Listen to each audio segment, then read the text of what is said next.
inverted, narcissistic, and most importantly, completely pointless. Come waste an hour of your week with The Starting Block, Friday nights Australian time at dlive.tv/The Starting Block. Get in touch with us on Twitter at The Starting Block, no K at the end. Also, subscribe to the show on Apple Podcasts or iTunes by searching for The Starting Block, all one word, or on Podbean at thestartingblock.podbean.com. Join the blockheads, tuning in their millions, right around the world.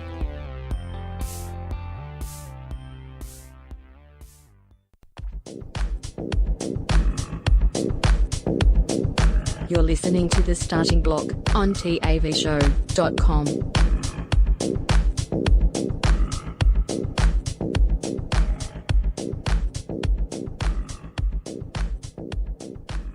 The following program is recommended for mature individuals and may contain material unsuitable for morons, cretins, and dishwipes.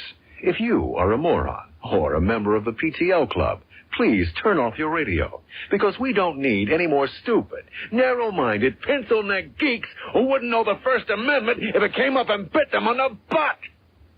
Thank you. Okie dokie, roll 'em!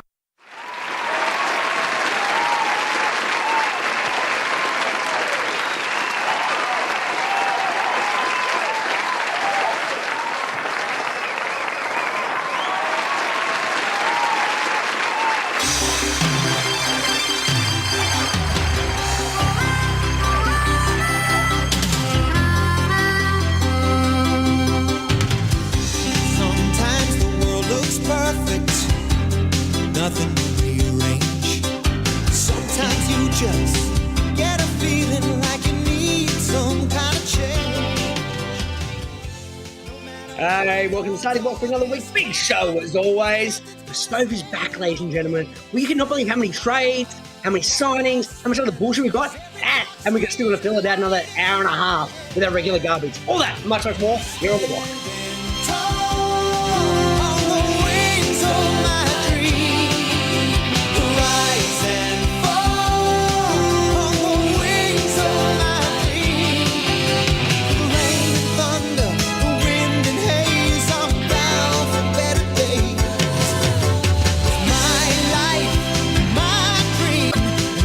Gonna stop me now.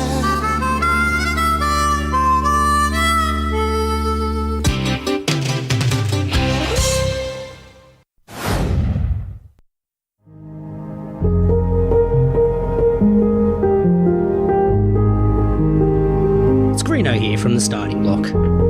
On behalf of the block, we just wanted to let you all know that we're all in this together. Well, except if you have coronavirus, then stay the fuck away. But in every other situation, we're in it together. To all of you on the front lines, those of you turning a footstool, a wok, and a pitchfork into a home gym, those of you who have given your housemates a mental breakdown because you decided lockdown was a great time to learn the keyboard and the only thing you can play after 8 weeks is chopsticks over and over and over again. And those of you who are homeschooling and are now understanding the question you used to harass your maths teacher with of, when the fuck are we ever going to need to know this in the real world, is coming back to bite you on the ass.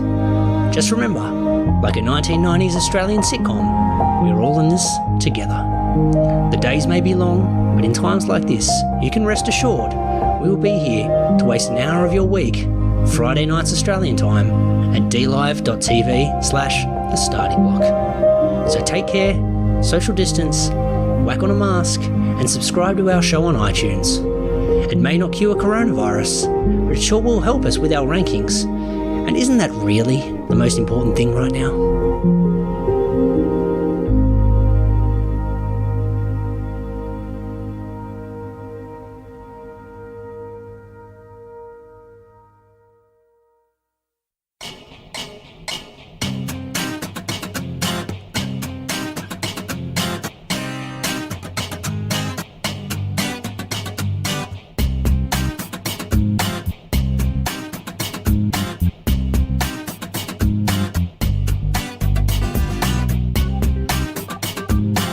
Public Radio's loss is TAVshow.com's gain. You're listening to The Starting Block. Hey, welcome to The Starting Block for another week. We've got myself, Greeno. I'm joined by a man who is also currently residing in Kim Kardashian's bed, my co-captain, Damo. How are we, sir? Good, Greeno. Good evening to you. Blockheads, millions around the world. Pete Davidson, he gets around, doesn't he? Pete, a magical man, really. I don't know how he... It's very akin to when David Copperfield picked up Claudia Schiffer. And you're like, that's true magic right there.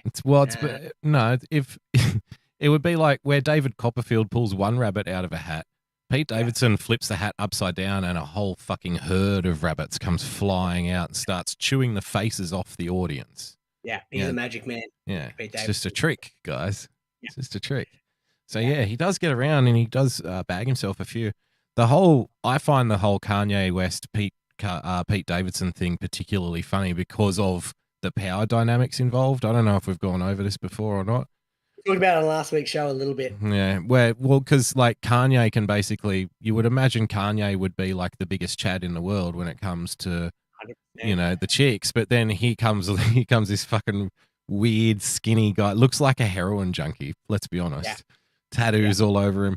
And he's now fucking the biggest Chad's wife. So doesn't that automatically mean he defaults in as the biggest Chad, Greeno? Is that the way you see it? Yeah. Double down. Yeah, exactly. You take the power. Yep. Trying to think of is it a Pokemon thing where you can extract the power of a different Pokemon? Oh, you're asking the wrong guy, unfortunately, on that. I'm the wrong guy too. Yeah. I'm making up as I go. But Okay. I assume that's what Pokemons do. Do they? I think, they come out of little balls, don't they? So basically, Pete Davidson is shooting Pokemons into Kanye's wife. Yeah. Okay, because they come out of the balls.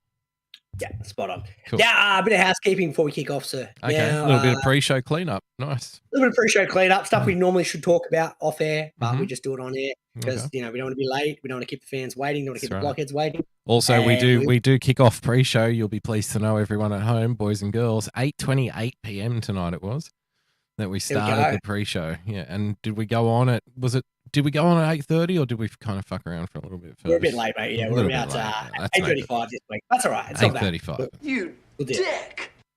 It's all good. Now, I had our good friend Stefan Sears reach out about an hour ago and say, hey, Greeno, because he was asking a couple of weeks ago, had a rough week. Right. I'm looking forward to the block tonight. Happened to be the week we took the week off. Oh, really? Nice, Gary. Yeah. Nice. Way to pay attention out there. Remember, he used to do the polls for us, Steph, on the show. Yeah. 100%. But that would involve us actually putting out we weren't doing the show that week. We realize no one's listening, so we don't care. So we just move on. I'm thinking about not even showing up for my own show tomorrow, Greeno. That's the kind of mood I'm in at the moment. It's just like, I'll just lay in bed. I think I'll just stay in bed for a while. What do you reckon? Yeah. No one will know. No one will notice. Nobody cares. Nice, Gary. Steph reached out a couple of weeks ago, and then he messaged us earlier today, or about an hour ago, and he's like, "You boys on tonight? Because it's daylight savings, and I'm confused as to what the time difference is. Right. And I want to try and work out whether I should keep on drinking." I'm like, Steph, we are 47 minutes till airtime. Keep drinking, son. That's nice, Gary. Nice, Gary. Good advice. So Steph's a few in. Looking forward to that. Now, you don't want to start slowing down 45 minutes before kickoff. That's when you got to put the accelerator down. Double down, exactly. Yeah. When there's within an hour, let's say 2 hours before the show. That's when I want the Sambuca to come out, Greeno. Right, and Lip Sip Sucks. Right, I want to see them. That's when you really get the party started. That's right. So, because we need our audience really lubricated, really drunk. Back in the day when we're in a quick story time and step back in time. I like stories about pinatas.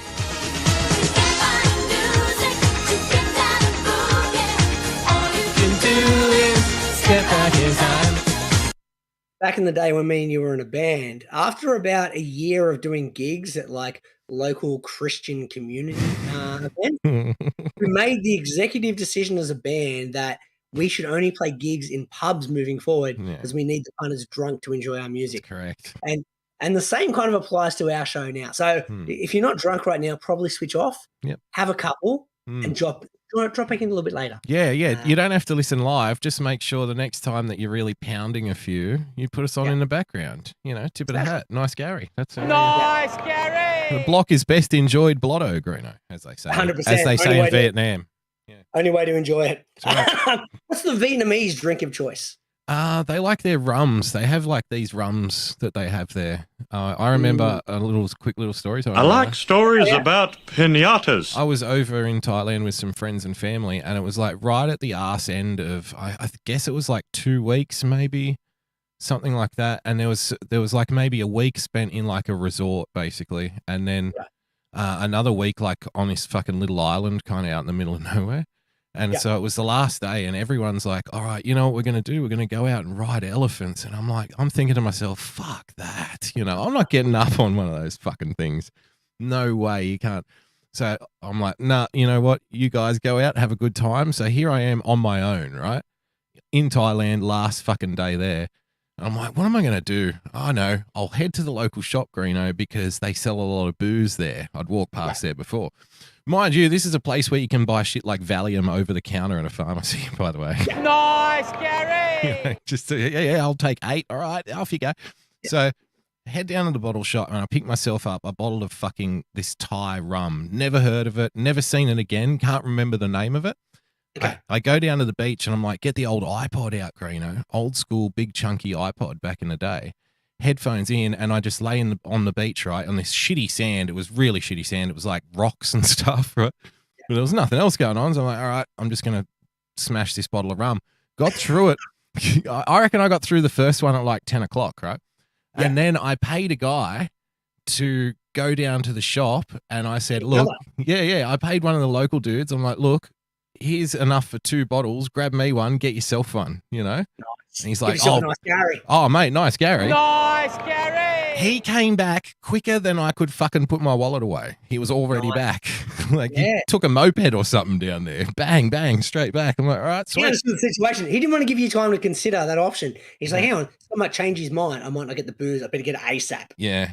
Oh, look, and the thing about this rum, right, that makes it special, I don't know if it was the setting, or maybe if I drank it again, it wouldn't be so good. This stuff was so good, you could just drink it straight. And it was like, so you got to imagine it's like fucking 40 degrees, hot sun on the beach, right? Drinking straight rum, right? I reckon I got like a third of the way through the second bottle. And next thing I remember kind of being woken up, the sun had set, it was nighttime, and I can fucking barely move because I'm red raw. Fucking nice, Gary. Nice, Gary! Like literally fell asleep with like holding the bottle of rum until someone came and got me and like, hey, you all right, man? Like, so there you go. Nice, Gary. That's what the Thais do. We had a bottle and a half of rum before morning tea, so it makes sense that you passed out. I don't mean to pull you up on your story, but you managed to transition from I've got a story about Vietnam to getting drunk on rum in Thailand. Oh, yeah, they're close enough. Nice, Gary. Let's go. The other shout out I was asked to do, Robbie Thornton, who's a big supporter of our show, one of our like 6 listeners now. He said, look, he's a referee doing some Friday night footy tonight. Yep. And he's like interested in a shout out. I'm like, well, considering he started a podcast about, 3 months ago. Okay. And it already outrates our podcast. Nice, Gary. We might be able to mooch off Robbie's fandom. Oh, so you reckon like latch onto him and, get a Fergo and the Freak, latch on, increase our listenership. Oh, yeah, because that worked out so well for us last time. Hey, a lot of our listeners are still Fergo and the Freak. Oh, no. What's wrong with you guys? Fuck. We love it. This is a terrible show. Why would you want to listen to this garbage? Because we're fans of Fergo and the Freak. It was the hybrid. It was the cross-pollination. We love Fergo and the Freak. So if any of the listeners of Robbie's World, that podcast, want to cross on over to a bit of block. Now, I know Robbie talks about different things. He talks about, sport, animation, etc. Okay. We don't talk about any of that. Nice, Gary. We have mentioned Pokemon already. I think you'll find.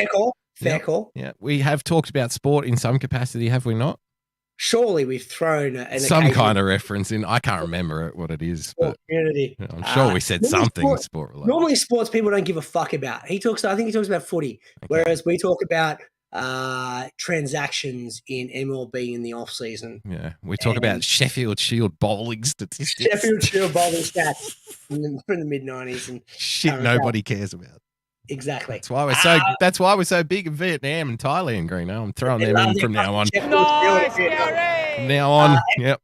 And Denmark as well. Don't forget Denmark. We rated Denmark, top 10 yeah, that's Denmark. huge in Denmark. The Danes, They love big fans. Denmark. Yeah.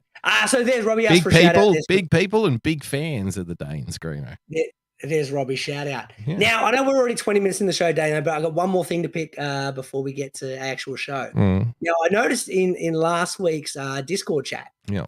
you pointed out there was episode 200. Yes. And we failed to acknowledge it. Yep. Now, I was thinking about it during the week, and I'm like, hang on, fucking, what do you mean, episode 200? We've been doing this show for 11 years, Yeah. 11 and a half years. We have done way more than episode 200. So when I checked the podcast feed, and you put it as episode 200. It was like episode 191 or something. No, BYO Snorkel. I'm like, we have done like 550 episodes minimum. Oh, It's episode 200 since we decided to be asked putting the podcast back. And that's not even since we started podcasting. Because we had an original podcast feed and then we forgot to do it for ages. That one got shut down. We couldn't access it again. And then we started this podcast feed and we've done 200 since then. So it's like a pseudo 200. Well, that's a nice Gary, but hear me out. Hear me out here.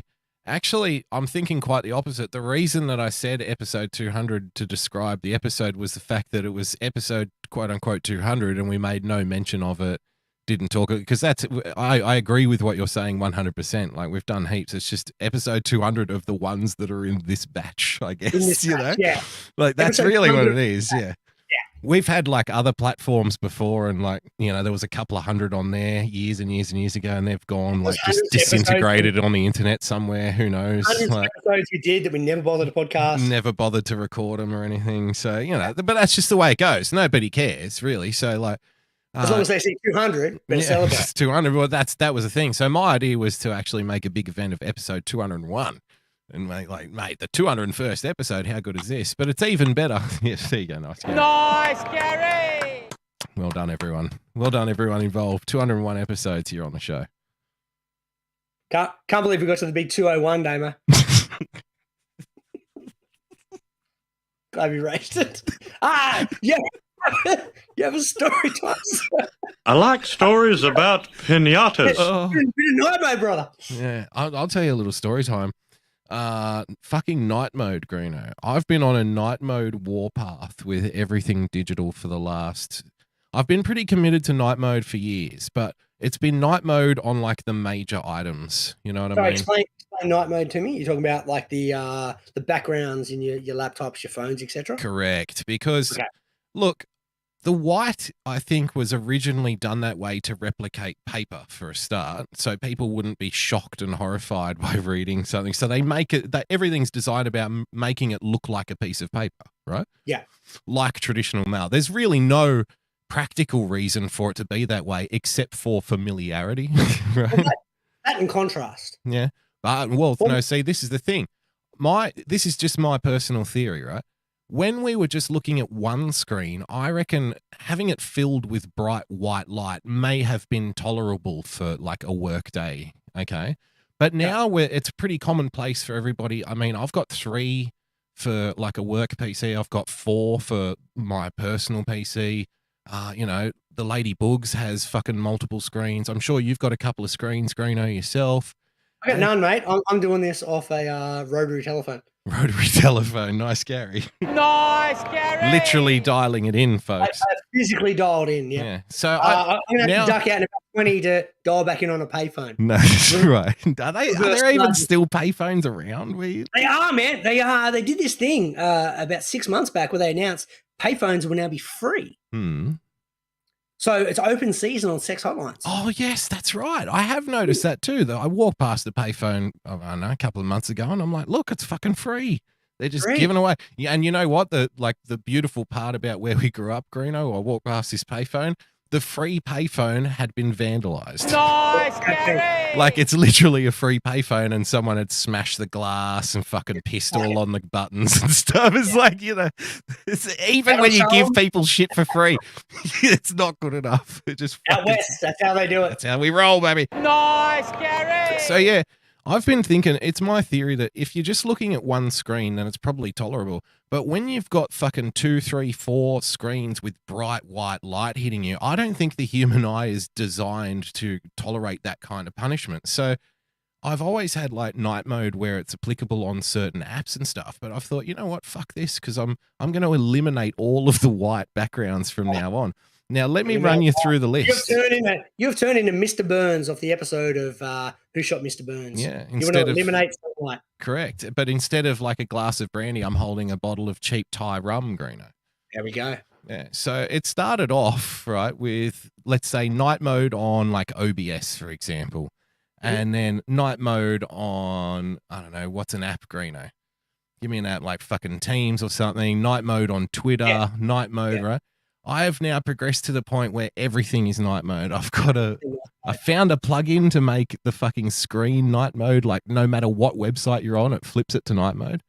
You've done virtual reverse daylight savings. Correct. It's just constant night mode on everything. I've made a Greeno, so I'm getting night mode on the PDFs that I read. Nice, Gary. So, but like that's next level, sir. Yeah, the actual PDF document flips around to fucking night mode, right? All of my emails, night mode. Yeah. Like all of the fucking office communications, night mode. The recording down to Greeno, the old recording software that I've been using for years and years and years, got a fucking night mode on that as well. Nice, Gary. So there is no more white in this fucking studio on these monitors, and I've never been happier. It changes your life because you will, do you rub your eyes a lot if you're staring into the white lights as much? Like maybe it doesn't hurt you as much, but fuck it, it drove me nuts to begin with. Yeah. And once you switch everything around, it's just, you feel it instantly. Your eyes instantly relax because they're not kind of fucking squinting and being punished with that bright white light. That's that's Boogie's tip for the night, Greeno. Nice, Gary. Boogie's tip for the week: flip everything to night mode and see how it affects your life. You'll love it, trust me. I like it. Yeah. Now, firstly, I love the irony of the fact that you have no white in your life. Secondly, I want to point out back in the old days when we used to hang out in the evenings, you always hated light in general. Yeah. So this doesn't surprise me. No. So I come over, we'd be watching some sport, having some beers, playing some video games. Yeah. And as soon as that sun set, you're like, I need to turn the lights off. Yeah. I'm like, yeah, man, it's dark. No, it's fine. Let's make it darker. Slight glow of the TV or the video game. A couple of candles usually lit around the place. That's enough. And I'm like, okay, well, that's fine. It's your house. Do it if you want. I'm the opposite. I can't stand darkness. I need light. I want it out there. I want it bright. Yeah, no, I can't. I feel like in those situations, like in the supermarket, it feels like an interrogation when you walk in there. It's so fucking bright. You know, I need it bright to see it, because if it's dark, I feel like something shady's going on. What? So if I'm reading an email, it's in night mode. I'm like, nah, this is suspect. You'll think the darkness is your friend. Better report. Yeah. Report suspicious email. Report suspicious, email. That's my purse. Nice, Gary. Oh, fantastic. Yeah, so that was my story anyway. I like stories about pinatas. A little bit of night mode, Greeno. Do we want to skip all the Russia stuff, or do we feel like the Russia stuff's important? Well, good fucking question, by the way. Let's put that out to the world on Twitter. Is the Russia stuff important? Yes, no. Where's Steph to make a poll when you need him, Greeno? Okay. Steph, if you're listening to this, you need to make a poll, tag us both, and say, but it has to be worded this way: is the Russia stuff important? ? Yes or no? You can be a bit loose. You can say stuff or thing. Stuff or thing. Yeah. Either. And or. Yeah. And or. So Steph, put the poll out. You need give it 15 minutes, because we'll skip it. We're skipping that just for Steph. Yep. Just for Steph. And not just skipping that. We're skipping three separate stories. Okay. So we're not doing any of the Russia stuff. We're just going to skip that until Steph put the poll out. Well, that's unfortunate, because I wanted to do this one, Greeno. The decision by McDonald's to shut its 850 restaurants in Russia may be the geopolitical victory the world has been looking for to end the conflict. Nice, Gary. Explain. No. Skipping that. I was just saying I really wanted to do that one. Oh, you wanted to do that one, but we couldn't. That's right. Skipping that. That's okay. Yeah. Bit of story time, sir. Story time. I like stories about pinatas. We talked about 9 months ago now, maybe. Well, we talked last week. 9-10 months ago, how I decided to use the fact that I didn't want to get vaccinated to my advantage. So it was a situation in Australia at that particular time where if you weren't vaccinated, you couldn't do a lot of shit. That's right. And it was like, can't go here, can't go there. But it gave me an excuse to not go to a whole bunch of shit I didn't want to go to anyway. Okay, but So just it'd to be interrupt your story, Green, I think just for the point of public safety and not wanting to get banned on YouTube, we just need to do one of these. Folks are dumb where I come from. Because Greeno is obviously joking when he's talking about not wanting to get vaccinated to exploit the system and stuff, because nobody would ever say anything like that and really mean it. Yeah, hypothetically. Let's say hypothetically, I didn't want to get vaccinated because I didn't want to go to like a family party. That's right. Folks are dumb where I come from. You see, if we press that button, we can get away with anything. Yeah, right, safety first, sir. Got to be safe. Now, it got to the point where I was like, well, we're going to get this bad boy done. So got the vaccination done. So this week, it was time for the booster, right? Yep. Time to boost on up. So the government got in touch. They tapped you on the shoulder and said, right, Mr. Greeno, it's time for you to march down to the doctor's, young man, and get your little booster shot. Look after yourself and others. Yep. Do what's good for the community, good for Australia, isn't it? You know, vote for Scotty. Yep. Exactly. Fantastic. So thought better duck on down. Now, you know me, I'm very, very kind of like numbers focused. So if they I was gonna say impatient, but anyway, numbers focused and impatient. Exactly. Yes. So I was like, what's the longest possible time I'm allowed to not fucking get this thing done? Nice, Gary. Let's drag it right out. Make them wait. You want them to, like in a diner situation, you want to be the guy that's walking in at 9:45 when they finish at 10 and being like, all right, fry me up a fucking porterhouse. Let's go. You want to be that guy.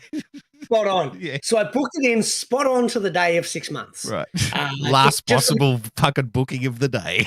Exactly. Show up 10 minutes late. Just for the comedy. So rocked up, got that bad boy done. Now, here's the thing. The lady who did the vaccination, she said, look, you need to rest for the rest of the day. Oh, okay. And I'm like, fuck, man. Poor thing. No. This is good because I'm going to use this now to my advantage. Because obviously I had to explain to the lady, I'm like, well, here's the thing. I'm halfway through my work day. Yes. I've still got to do a half day of work. Right. I still got to pick up my kid from school. I still got to pick up my son from daycare. It's a list of chores, isn't it? I've still got to cook dinner. I still got to clean up the house. I still got to write the shopping list. I still got to do about another half a dozen things around the house for the rest of the day. Jesus, but I'm like, look, but you seem to have good advice. So I called the wife and I'm like, look, honey, you got to come home. She's like, what do you mean? She's like, you're feeling unwell. I'm like, no, I feel sweet. She's like, well, why do I have to come home? I'm like, well, the nurse just said, like, got to rest up. Nice, Gary. So you got to drive an hour after. I imagine, I'd like to think if you're like walking through the front door going, oh, woe is me, fetch me a cold towel. I'm going to lay down before this sickness takes me to my grave. 100%. I'm going to fucking follow the medical advice, sir. So, oh my goodness, I'm fainting. Oh! I didn't realize I need to rest up, so I had to get to take a half day. I'm so sick, I think I'm okay. I need to lie down. Yeah. But the medical advice says I can't pick up my kid. I can't pick up my other kid. Yeah. I can't cook dinner. I can't clean up the house. I can't write the shopping list. The doctor specifically told me not to wipe my own ass tonight. Okay? I better rest up. Yeah. And so I especially like those strawberry fragrant moist towelettes back there, please, honey, if you wouldn't mind. Exactly. So now I've decided to use the vax in my advantage, sir. That's my story time. Oh, nice little story. I like stories about pinatas. Well done, taking advantage, Greeno. We got a bit of hot toss government style, Damo. Hot toss? Do we have hot toss? Oh, yeah.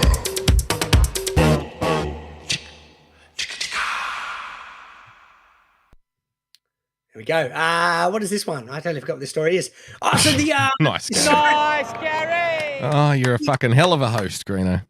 Well, the problem is I had everything loaded up in order, and I was meant to be the Russian shit, and I had to like quickly go through tabs. Now the Australian government sorted. Now, are you saying that skipping that? Are you saying that skipping certain stories in the rundown has now completely ruined the rundown?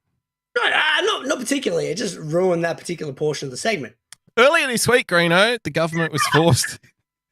Nice, Gary. Great government. They've had a bit of a rough time with women. You know, they've got rape allegations. Well, do they have rape allegations, or are In people government. making rape allegations? Well, there's rape allegations against certain people inside. Everybody's raping everybody. The government is raping all of us. I don't know. A lot of government rape going on. Yes. So Scotty's decided to duck on down to the marketing department. He's like, look, got an idea. How about we do a bit of a women's network? Let's fucking we need the women on board. That'll get them flocking to the voting booths to go fucking ScoMo another 4 years. That's 3 years, isn't it? Australian government. Yeah, no, 3 years. Fuck it, we'll give him 4. That's how good he is. Give him an extra one. Give him an extra one. He's like, I got an idea. I've ripped up a little bit of a logo. So, well, the thing about this that's funny to me is, Greeno, it's like that Scott Morrison did not design this. You know, there was. I know he did. You know, of course he did. No, I know you know. But the funny thing is for me is that this was designed by feminists. That's the thing. Gary. That's what makes it funny. Because it's the women's network, so it would have been all female involvement in the creative process and everything like that, right? So it's like a feminist symbol. It's the women's network. It's empowering, Greeno. And they come up with a nice big fat cock. Nice, Gary. Nice big fat cock and balls. So, you know, that's the beautiful part about all this. And then there's another like little cherry on top to this story. Apparently this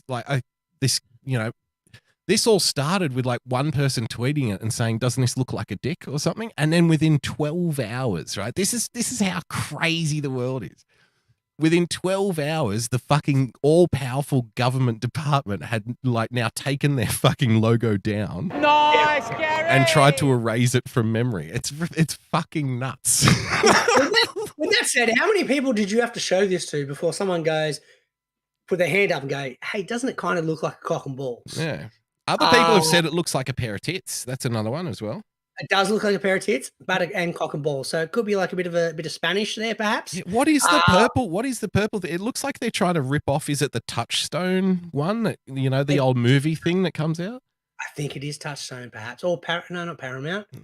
Is it Paramount? I think it might be Touchstone. Yeah, I think you are right there. Oh, wait, one of them's the mountain and one of them's the circle, and I can't. Paramount would be the fucking mountain. The mountain, yeah. And this one's. So now here's the other thing that just another fucking ancient mystery, fucking deprogrammed here on the block, ladies. Nice, Gary.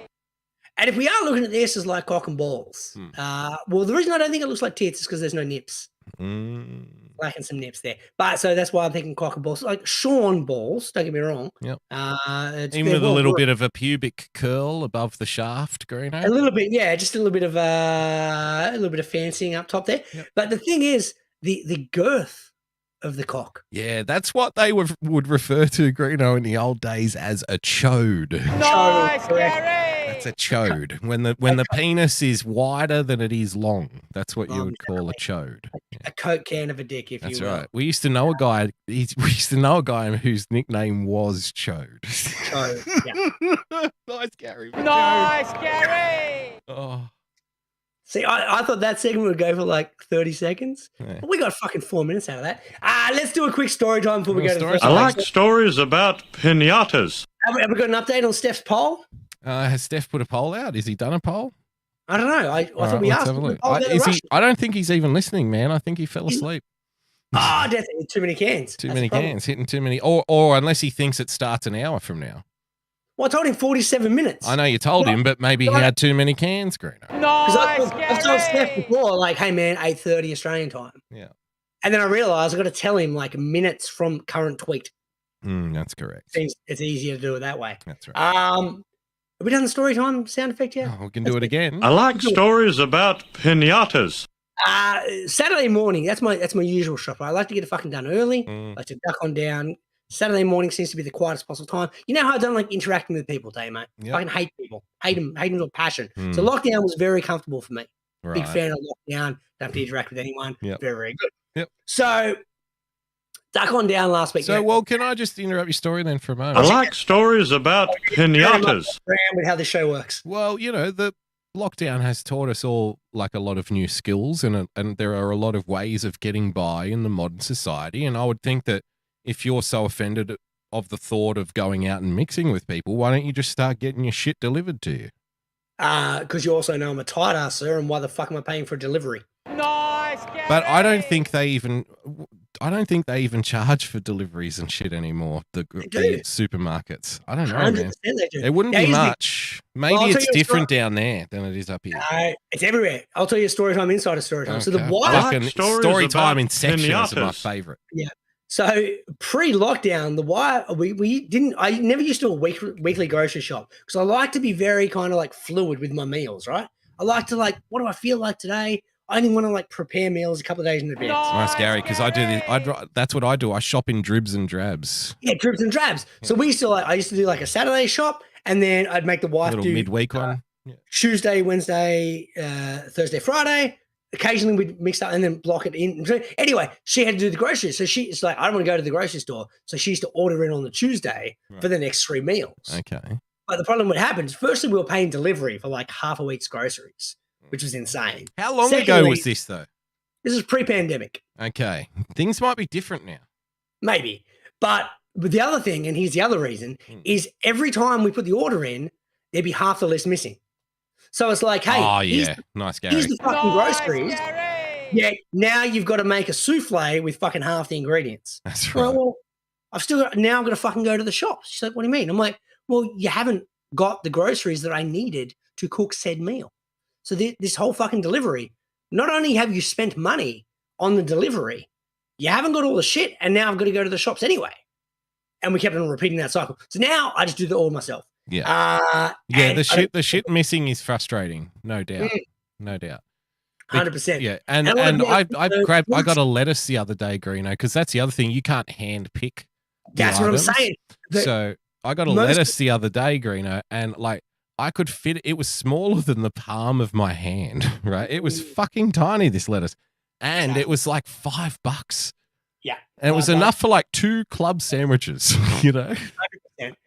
And that's the other thing. I half of my shopping, I all things considered, I eat very, very healthy. Yeah. So half of my shopping list is literally veg. And I want to be able to handle that veg. I need to be able to see it. I need to know it's firm. I need to know it's ripe. I want to be getting the nice ripe. And also you're a prolific toucher of vegetables in public places. You've got to touch the vegetable. And specific on when I'm going to cook a said meal. So if I'm cooking an avocado, a meal that has avocado on a Saturday, I need the avocado I purchase to be quite soft. Okay. But if I know that my avocado meal is not till Thursday and I'm shopping on a Saturday, I want a firm one, but then I also need to buy a green banana to balance it all out to get that right by the Thursday. So there's fucking technicalities that comes with the groceries. Right.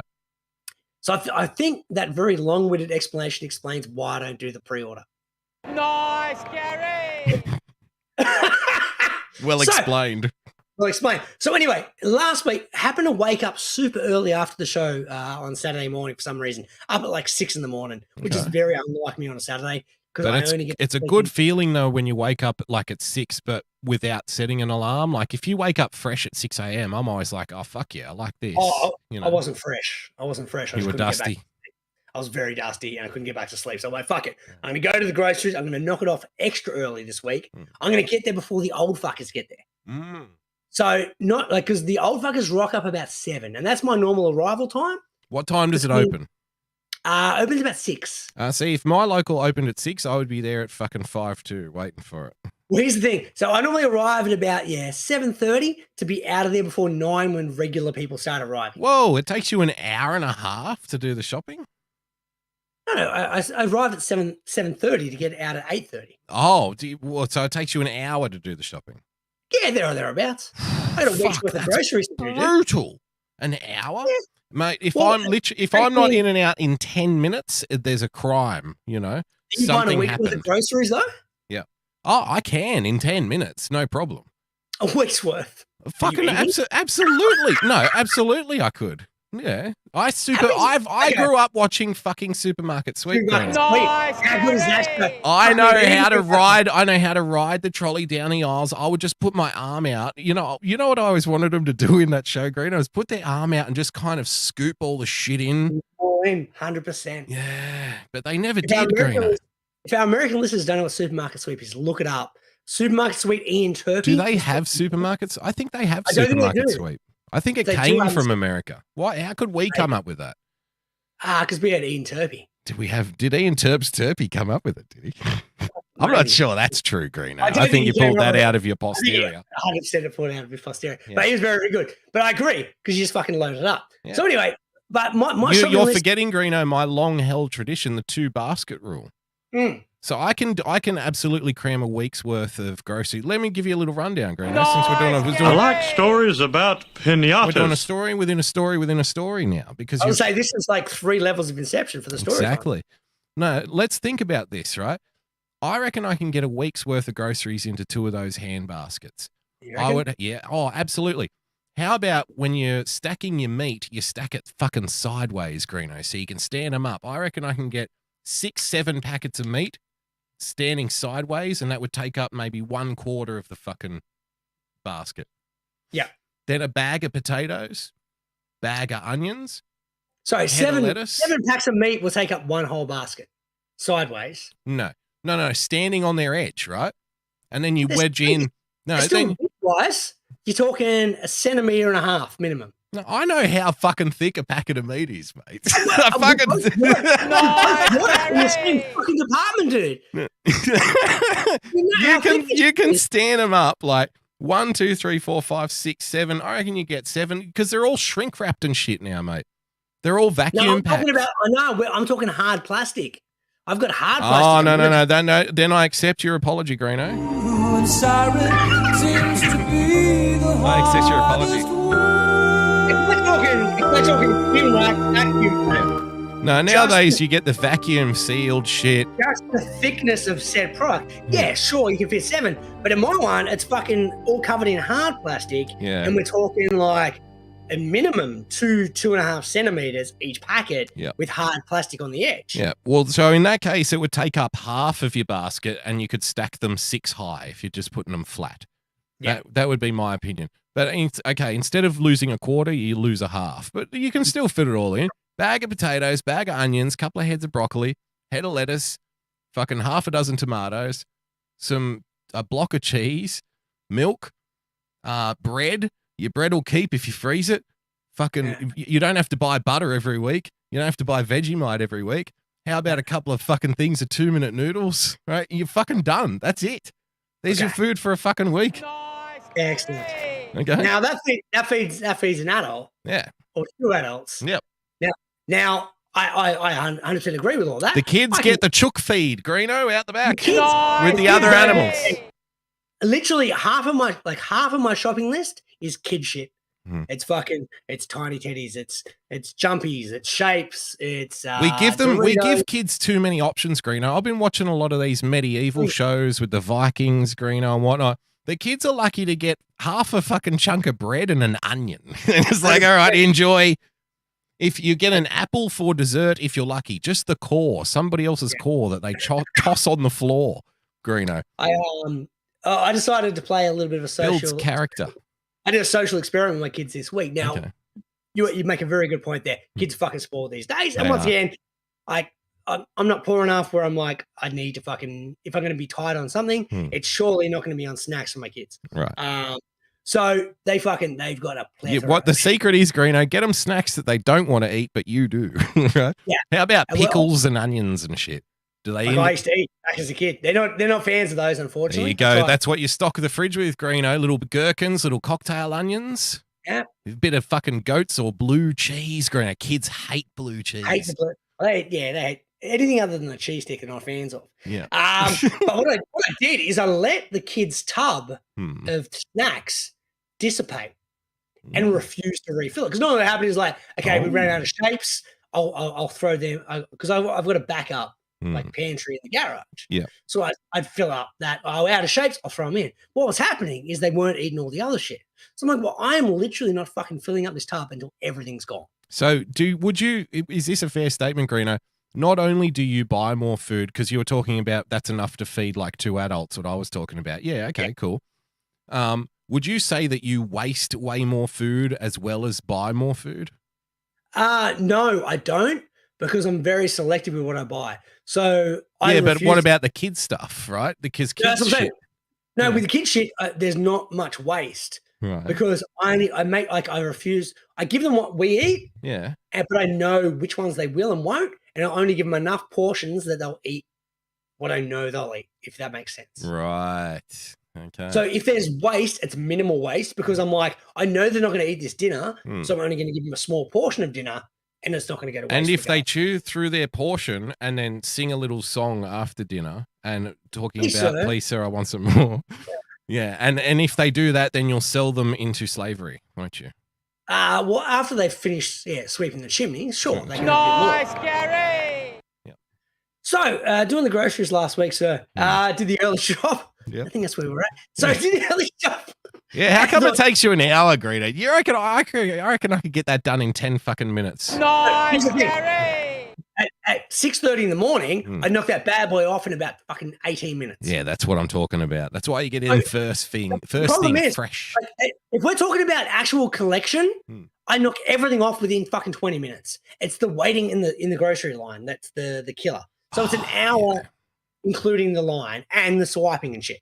So anyway, knock it all. I hate lines I hate checkout lines so much that sometimes in my darker moments I look at the cashier and pray for them to be replaced with a self-serve checkout. Nice, Gary! I'm like, you know what? I'm fucking looking forward to the robot revolution. Clean out all you slackers in here.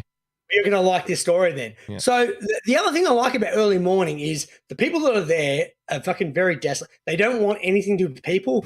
There's a reason we're there fucking early on a Saturday morning because we don't want to interact.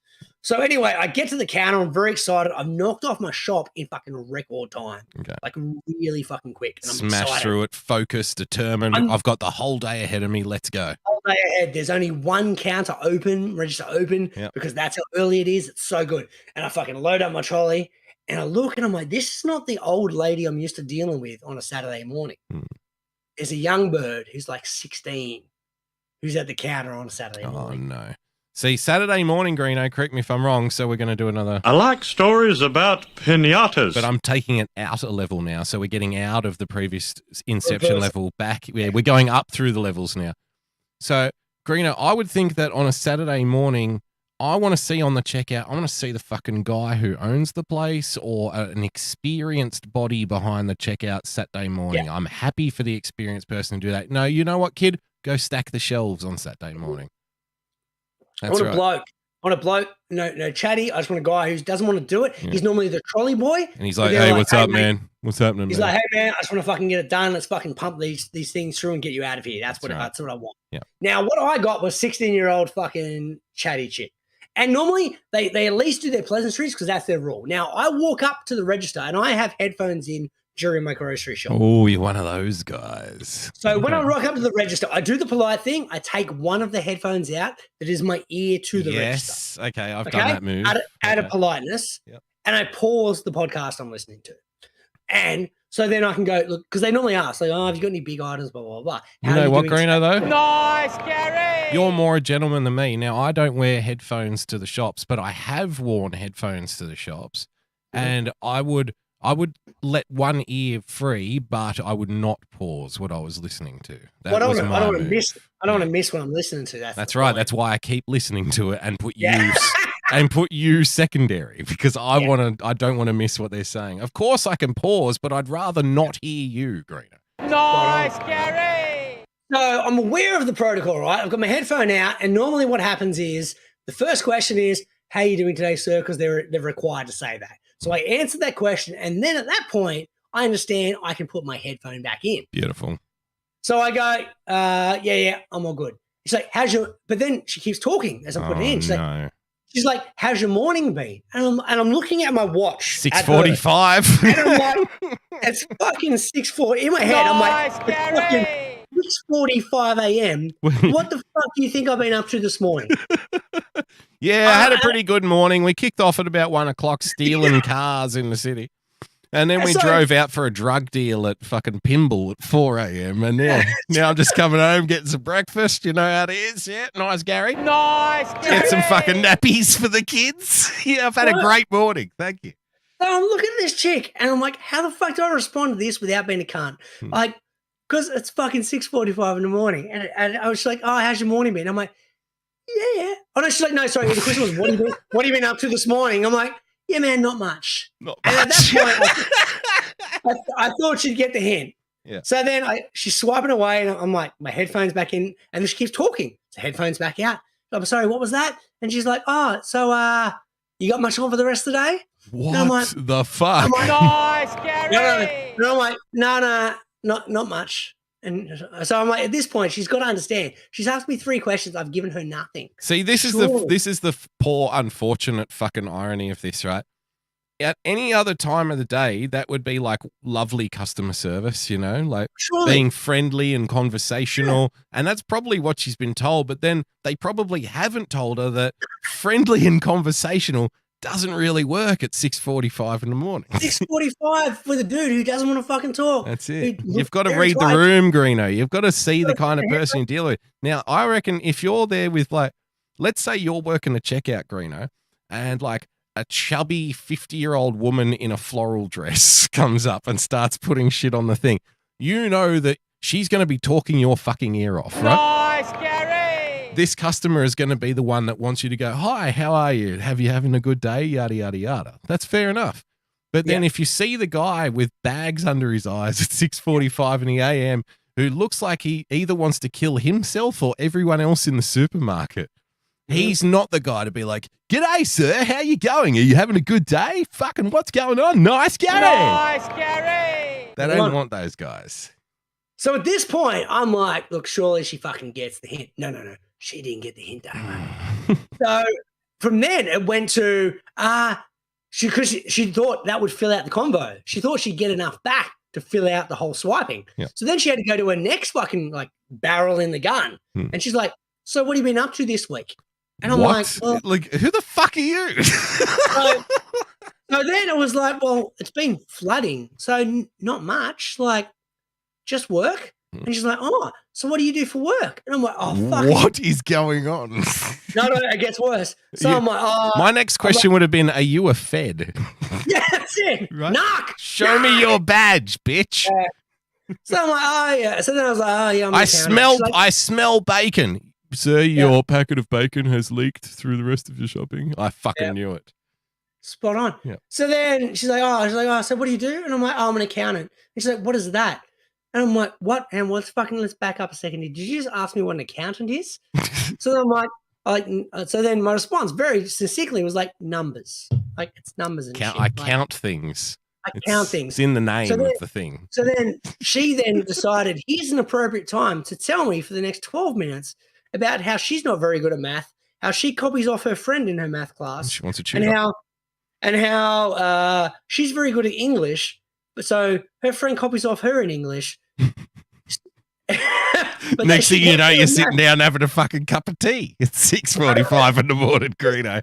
So tell us about Frances. What's she been up to lately? Oh, wow. So after 12 minutes of hearing about this, like once again, like fucking maybe I'm the cunt, but I'm like at 6:45 in the morning. Probably. I just listened to the 12-minute conversation about how she doesn't know what an accountant does, and how she doesn't like maths.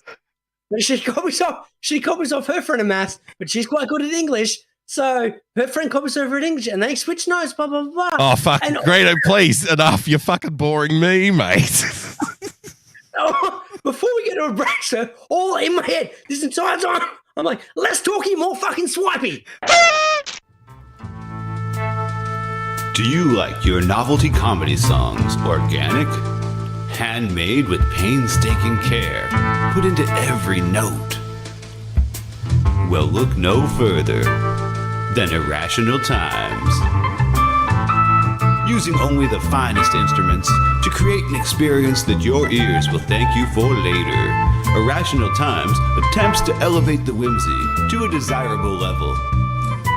New songs and sketches every week, so check it out.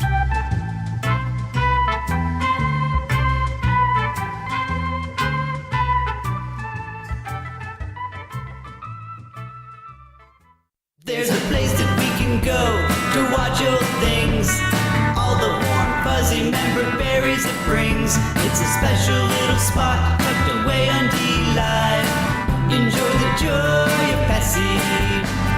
Campy old movies and old cartoons.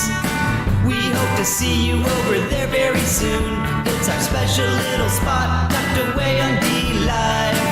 Enjoy the joy of Pessy.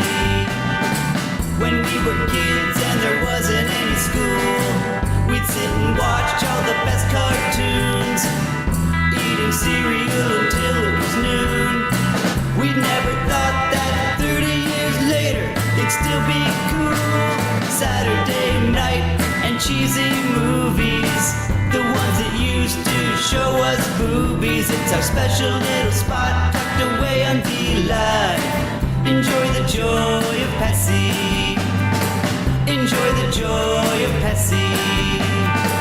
Enjoy the joy of Pessy.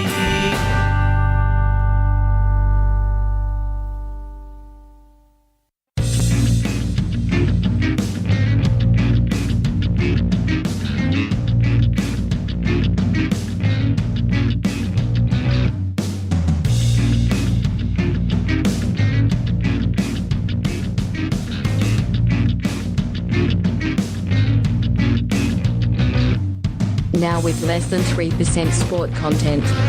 It's the starting block on TAVshow.com. Welcome back to the block.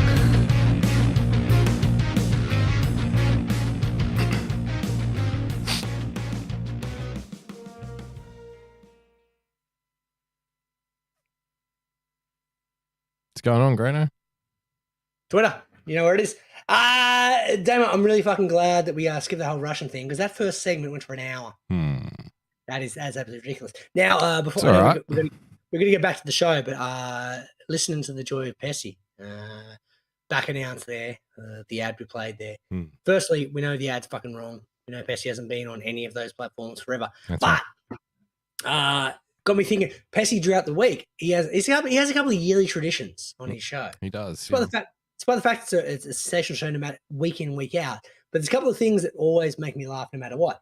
Now, firstly, this week was his tradition where he likes to talk about the fact that Smash Mouth did a ska punk song about the mafia. Nice, Gary! Okay. Random, I know, but it's fucking terrible, but it's genius at the same time. Which one was that, Greeno? I don't know. Have a look on his Twitter feed. You'll find it there. Okay. Now, the other thing he likes to talk about is his favorite 9/11 moment, which is weird if you think about it. Canadian having a 9/11. The highs. Tune in at 9 for the highs and lows of 9/11. You'll laugh. You'll cry. Yeah. Was the fact that Dana Carvey was recording a movie at the time, and when 9/11 happened. Sorry, Greeno, to interrupt. So is Dana Carvey Garth off Wayne's World? Correct. Spot on. So see, this is the thing, right? Dana Carvey, little story time. I like stories about pinatas. For me, my experience with Dana Carvey is like, he's a name that I keep hearing, but I don't remember seeing him in anything. And I'm not sure if he actually is the guy from Wayne's World or not. But Dana Carvey is fucking everywhere apparently. But I don't remember him in anything except being Garth in Wayne's World. That's it. What has he ever done other than that? Not much. He was in Saturday Night Live. He had his own TV show. So fucking what? Everyone was on Saturday Night Live. Pete Davidson was on Saturday Night Live, Greeno. Still is. Nice, Gary. Nice, Gary. So the other thing is when Dana Carvey was doing a movie called Master of Disguise, I believe. Okay. And when 9/11 happened, he got the news was broken to him when he was dressed up as a turtle man. And it becomes like a yearly remembrance on Joy of Pessy, where Dana Carvey is dressed up as a turtle man, hearing the news of all these deaths, and there's a weird kind of like obscure black comedy amongst it. Okay. Nice, Gary. I'm trying to think what a turtle man is. Is it more of a turtle or more of a man? A bit of both. Ask Pessy, because he does it every year. It's turtle man. All right. Now, before we get, once again, we need to interrupt the show. BE is listening in, said, look, episode number debate had him thinking and searching. Now, he searched, and back in 2012, Damo. Yeah. 2012, back in the day. We're talking a decade ago now. AFL Fan Day at Greenway Park, where they had a live cross to the starting block team. Really? Yep. We set a stall at the AFL Fan Day for the local region. Thousands of kids played Oz Kick at Greenway Park, West Hoxton. The big thrill of the day was the GWS team, Giants team mascot. We had a live cross to the starting block team and the store was a great success. This is from 2GLF. Now, I personally wasn't there, so I assumed you were the representative of the starting block team there. Maybe I must have. Did I interview a pre-record interview or something at some point?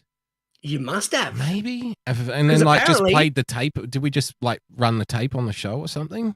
We didn't know. We didn't play it on our show. You must have gone to this live event and done it on behalf. Because apparently there was a live cross to the starting block team, i.e. yourself. Right. And the store was a great success. I don't remember that at all. Then I don't remember doing that. Might have been a rum day. Might have been a rum day. Very true. Was it a live cross from Thailand, Greeno? Yeah, might have been. Might have been. So there we go. A bit of a step back in time. Well done, BE. BE, still working. All you can do is step back in time. Still working hard for the show, BE. He is. For no recognition and no money. Exactly. He's been doing it for like him and some would call it Greeno, some would call it slavery, wouldn't they? It could be. Yeah. I forgot to mention, I think it was 2 weeks ago now, 3 weeks ago perhaps. No, whatever week we were off was the 10-year anniversary of BE and Tuma on the show. Nice, Gary. Their first ever time. So forgot to mention that. 10 years. Time flies. We've been friends with BE and Tuma. There we go. Well done. Now, Damo, let's talk a bit of things because the footy's back, Damo. Footy's back. Footy. Little story time. I like stories about pinatas. I was kind of pissed. I didn't realize, Greeno, that the footy was back because what the fuck? This is also one of these. You dick. What you know me when it comes to my football consumption. When Greeno mentions footy, he's talking about rugby league. When I mention footy, I'm talking about AFL. But it doesn't matter. It's the same thing.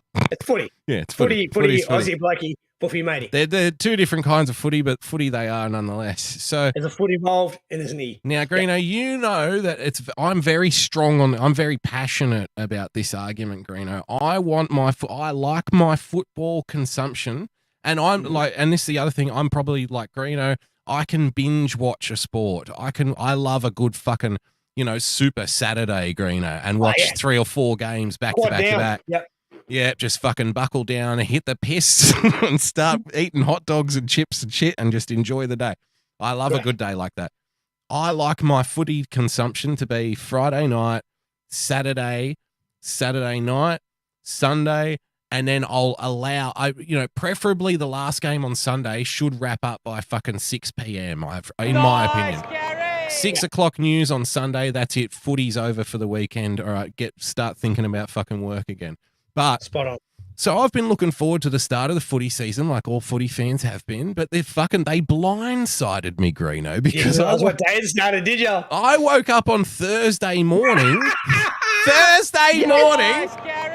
and my Twitter is going off its fucking tits with AFL news because Luke Beveridge had a blow up at someone in a fucking press conference or something. I'm like, what the fuck? It's back.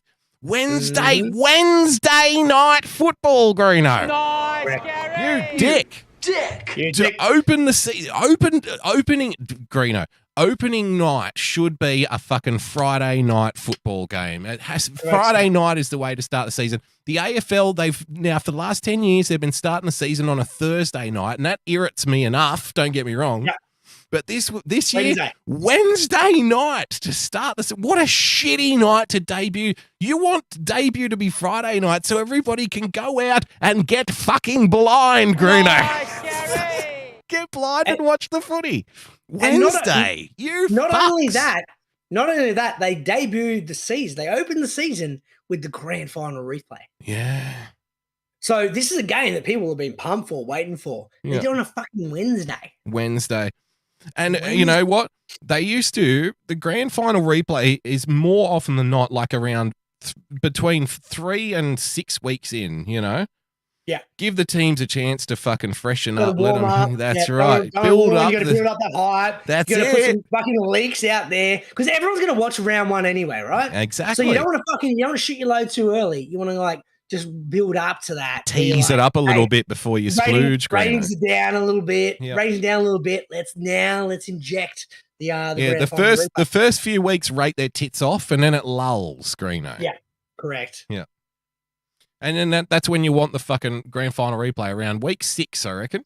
Spot week on. 6, Ready to week go. 7, and then they're both hitting their straps, and it'll be a good game. Hopefully. Exactly. No, they open the season with the grand final replay on a fucking Wednesday. The geniuses. Yeah. Nice. We need to bring back fans love their Wednesday night footy, Greeno. Can we get the ratings on that, please?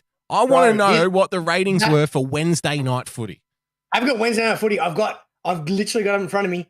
Fans love their Thursday night footy. Thursday night footy. Because that's right. To add salt to the wound, Wednesday night wasn't enough. Then they had another game last fucking night on a Thursday night.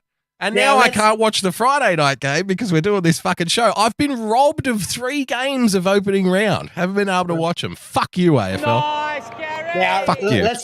Let's I hope you have to fire every fucking employee for either racism or sexism, you fucks. Fuck you, AFL, and your Wednesday night football. Stick it up your ass. Nice, Gary. Fuckers.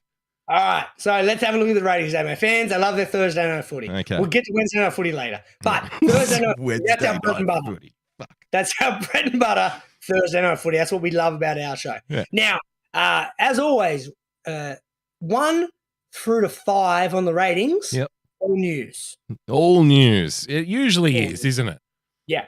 Sometimes Channel 10 news, which usually comes last in the news, can be overtaken for a day or two, can't it?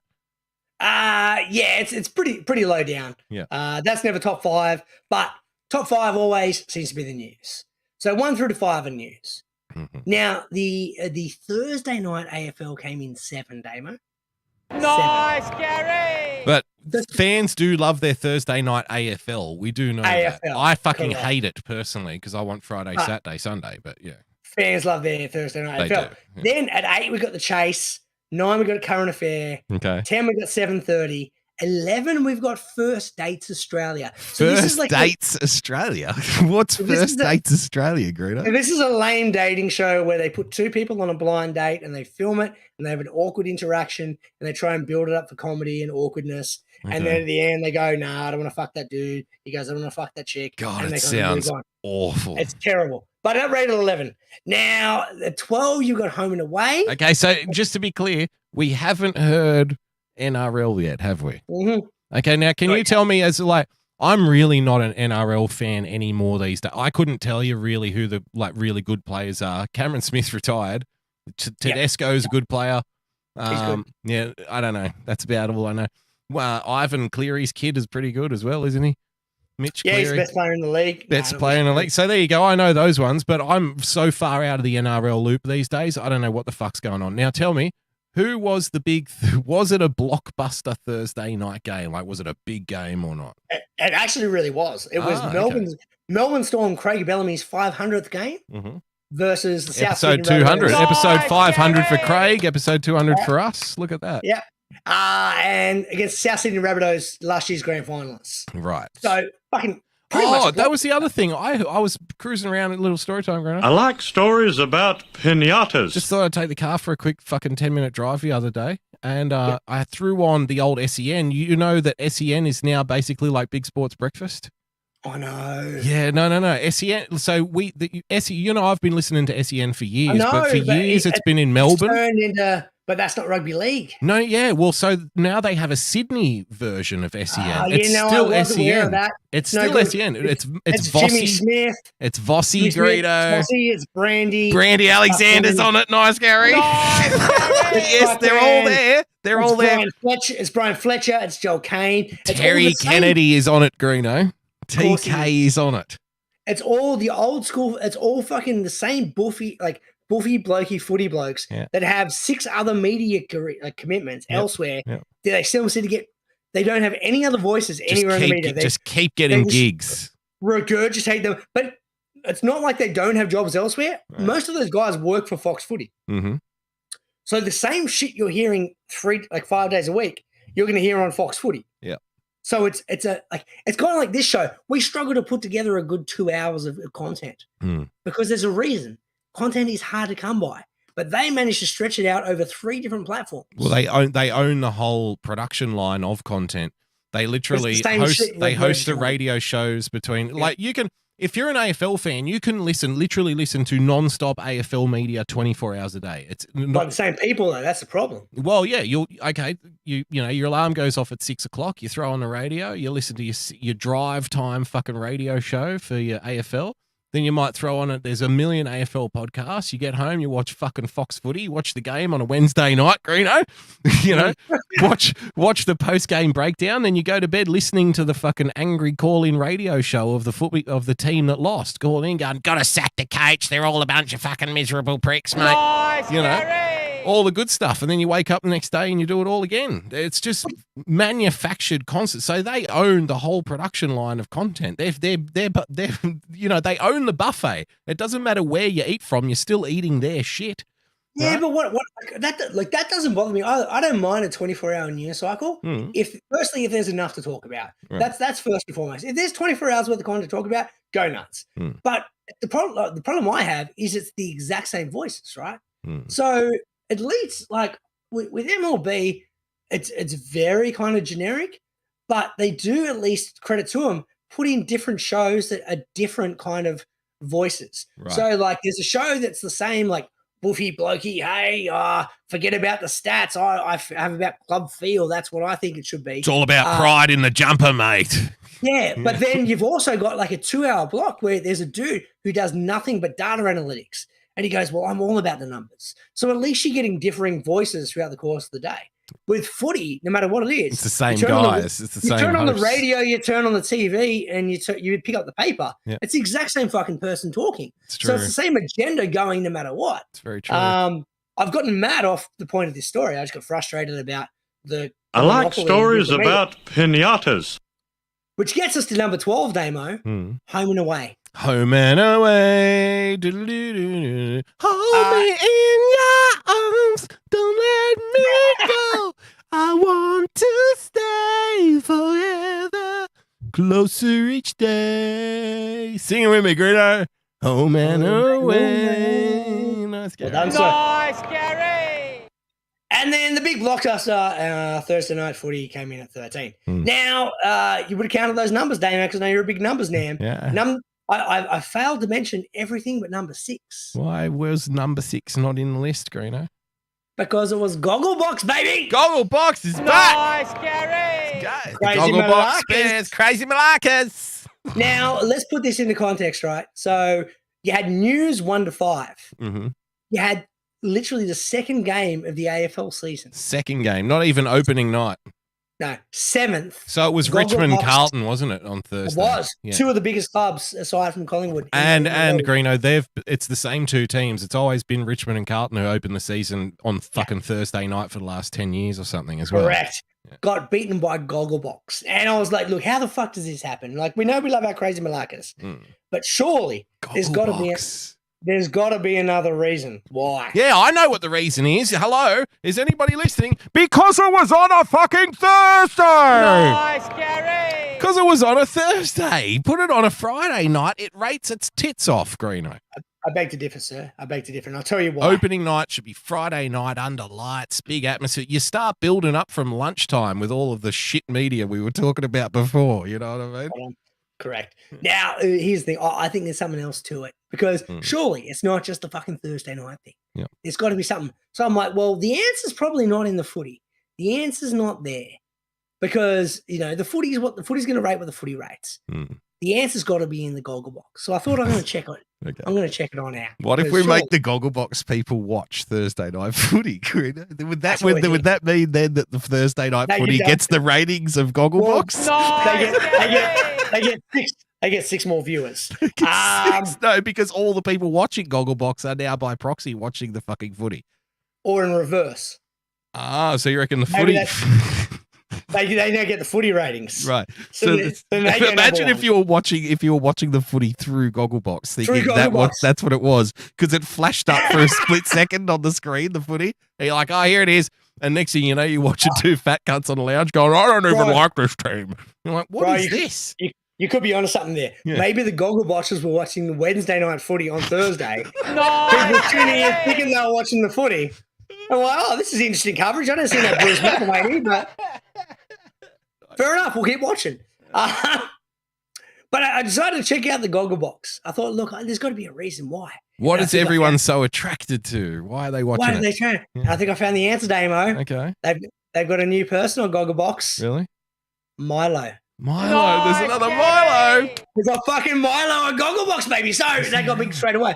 So now we've got a Milo on a Gogglebox, which then puts it as an interesting predicament where, like, is there a conflict of interest when I'm doing the ratings? Because we know we love our Gogglebox here, the Crazy Malakas on the show. Crazy Malakas. But then we also got the Milo. Yeah. I think, look, out of general rule, that Gogglebox Milo has to go straight in top 5.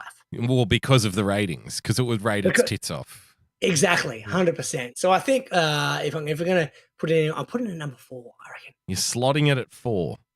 I'm putting it out there, slotting it in at number 4. Okay, what's it bumping, though?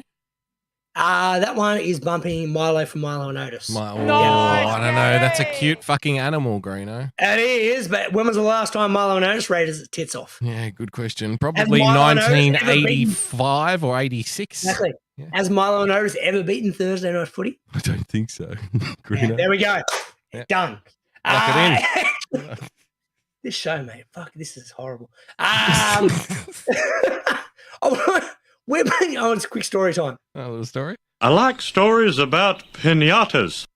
Me and you did this very nice thing for me over a decade ago now. You put me and you on the SCG waitlist. Yes. So we knew it was a about birthday present for Greeno, for me mate Greeno, and I put himself and myself on the waiting list for the big cricket club here in our state, which is, pretty impressive. It's a building. You walk into it, you literally feel it fucking, moving through you, the fucking history. There's history, 100%. Yeah, can't explain it. Never. I guess if you weren't a cricket fan, you wouldn't give a fuck. But if you are a cricket fan, you can definitely feel the ghosts of these old sporting heroes in there. It's wild. Your the Lady Boogs was generous enough to That's right. to get tickets to a T20 at the SCG in the members stand for us a few years back, and even walking in the hollowness and the cheapness of the fucking T20, we still felt the aura. Yeah. Of the SCG walking through the members, big thick stone, big thick stone walls and like tiny archways. You can tell it was built so long ago. It's like an old fucking castle or something in there. We felt like we were in a museum. The stairs creak when you walk up the stairs. The carpet old was wood. stained. The carpet was stained. That's right. The fucking leather furniture. Remember that little sitting room there, Greeno? Yeah. That furniture was like fucking 50, 60 years old. Easily. Incredible. We sat there and we looked at Sheffield Shield hundreds on a board. That's right. In like the back room, and we're like, oh, this is heaven. Yeah. We'll be here permanently one day. Right. We're still waiting, which is fine. I don't mind. But what happens is the SCG Trust, they're obviously a bit short on cash at the moment because of lockdowns the last couple of years. Open up the seats. Let us in. We'll give you money. Come on. 100%. But what they do is they send us random shit going, hey, we know you're on the wait list, but let's give you a bit of a taste of what you're going to get involved in. It's actually longer, Greeno. It's actually longer than 10 years because I reckon I got that for you, what? It was 12 years ago. Was it 12? It feels longer than that. Jesus Christ. It was 12 years ago. I checked when I moved house because I needed to update my address so I didn't miss out. Yeah. And it was, well, when I signed up, I was told that the waiting list was about 10 years long. So now we're kind of, we must be getting close, surely. We can't be far off. I know. But we get these random offers to go, hey, you're on the wait list. Yeah. Here's a little sweetener to keep you interested. Yeah. Now, here's what we got during the weekday. I don't know if you saw this email, but I was excited when I saw this. I'm like, fucking, this is what we're getting. I looked it up when I saw the rundown 5 minutes before the show. Nice, Gary. I'm like, what is the wait list? And then I looked it up and I laughed. Yes. Yeah. What's our offer, Greeno? What are we getting for our 12 years of patient subservience, Greeno? We get to dine in with Kerry Ann Kennelly. Nice, Kerry Ann Kennelly. Now, for our US listeners, she's the Australian version. A luncheon with Kerry Ann. She's the Australian version of Kathy Lee Gifford. Yeah. If I'm trying to compare. Like, talk show host, been around forever. Don't know what is she talented? Kind of like kind of like the country's lovable stepmom. Yeah, exactly. So this is what we got offered. Now, I thought, look, this is a good offer. We can hang out in the afternoon with Kerry Ann. Yep. It's fucking unbelievable. Yep. We'll head down to the SCG. Me and Damo will spend a big hour hanging out with Keza. Keza. Then I saw price $175 to hang out with Kerry Ann. Dick. Who's getting that? Serious question. Fucking serious. Who's getting the 175 out of that? Oh, Who's getting it? Kez is getting a good 150 out of that. So is our big offer? I want to know what the people who aren't on the waiting list are paying. What's freebies? What big discount are we getting here? First of all, you're tossing us Kerry Ann. Right? Remember when we used to get like free tickets to the footy and stuff? Yeah, it was good. It was like, yeah, come on down. Yeah, I remember a couple of years there. You could games and stuff. Yeah, they used to the finals. Roosters games, Greeno. They used to give tickets away for the Roosters games constantly because nobody likes the fucking Roosters. I was going. Nobody cares. Gary! You know, so yeah, they used to give the tickets away for the Roosters game. Now they're offering you a discounted luncheon with Kerry Ann. With Keza. For the right price of 175 crackers. Let's have a look what's on the table, though, Damo. All right, what's on it? So there was a menu in this email. There was a menu. Yeah, I didn't realize there was a menu until I just scrolled. Mm-hmm. We got some Sonoma bread and a Pepe Saya butter. Okay. Now, at this point, I'm asking, am I going for the food or am I going for Kerry Ann? Because if I'm going for the food, will Kerry Ann make the food less enjoyable? Nice! Right? It's like, this would be a lovely lunch if that bitch would shut up for 5 minutes. Well, now I'm trying to work out if we fork over $1.75. Are we going to get our money's worth for the food at least? What are we getting? If Kez is a dud, then at least we got the food. At least you can fill your little belly while you don't laugh at anecdotes. So on the table, this is on the table. More wine, waiter, please. More wine. So my theory is on the table means it's unlimited, so we can eat as much Sonoma bread and Pepe Saya butter as we want. So you're actually advising for the Kerry Ann luncheon to go against your parents' teachings, and indeed, yes, I want you to fill up on bread. Fill up on bread. Because the food's probably going to be terrible. Well, because the entree is burrata, broad beans, pea, and mint salsa. Oh, dear. Are we dealing with a vegetarian menu here, Green? No, all good, because main, you've got a roast rump of lamb and spiced black eggplant with pistachio salsa. That sounds very good. Yes. Or a pan-fried Tasmanian salmon. I'll have one of each, thank you, Kerry.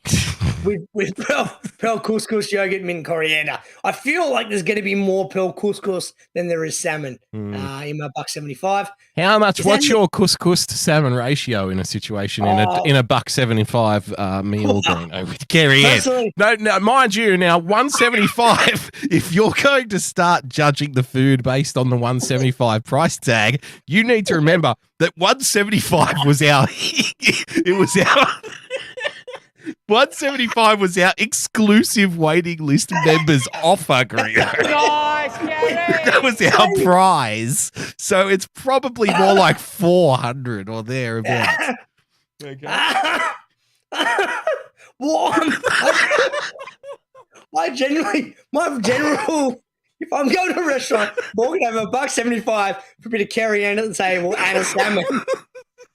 Kerry Ann and a salmon to go. Thanks, mate. I kind of want a two salmon to one pearl couscous ratio.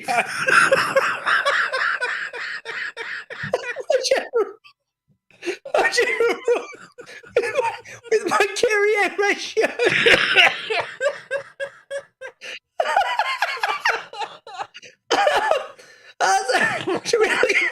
Shall we look at the sides? You can get a radicchio salad with What the fuck is this? That's cost lettuce, fennel, chives, and Chardonnay vinegar dressing. I can whip that up for you for $1.80. Easy. And dessert, you got a panna cotta. And the beer. Greeno, you could charge $250 for your meal because Kerry won't be there. That's my selling point. Kerry Ann will not annoy you.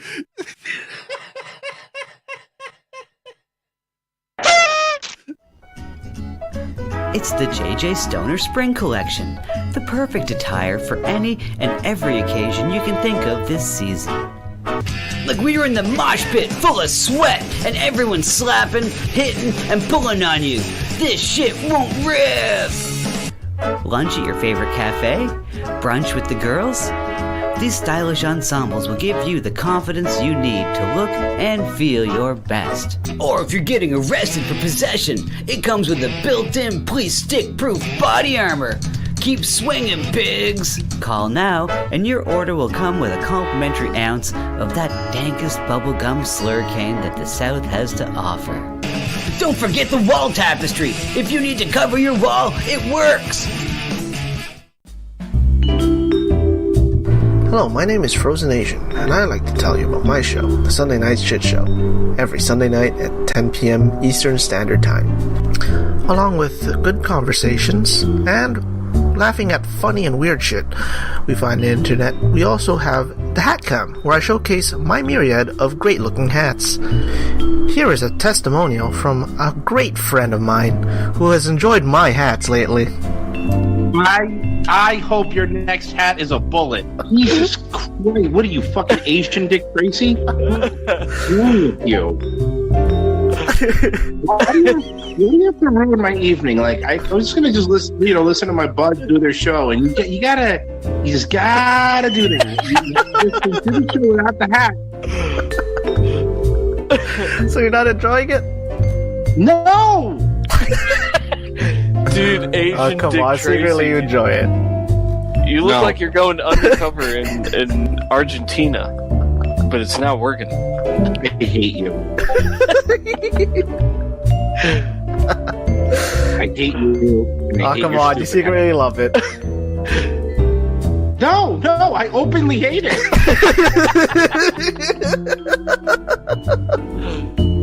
And there you have it.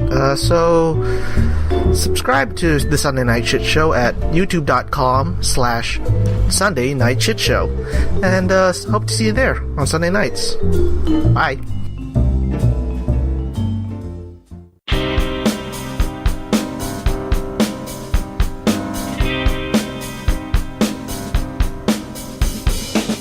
Welcome to The Starting Block. Follow on Twitter at The Starting Block.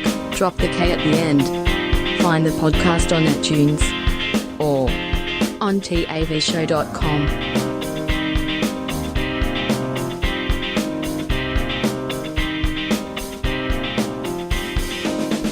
Yes, back in the block, ladies and gentlemen, boys and girls.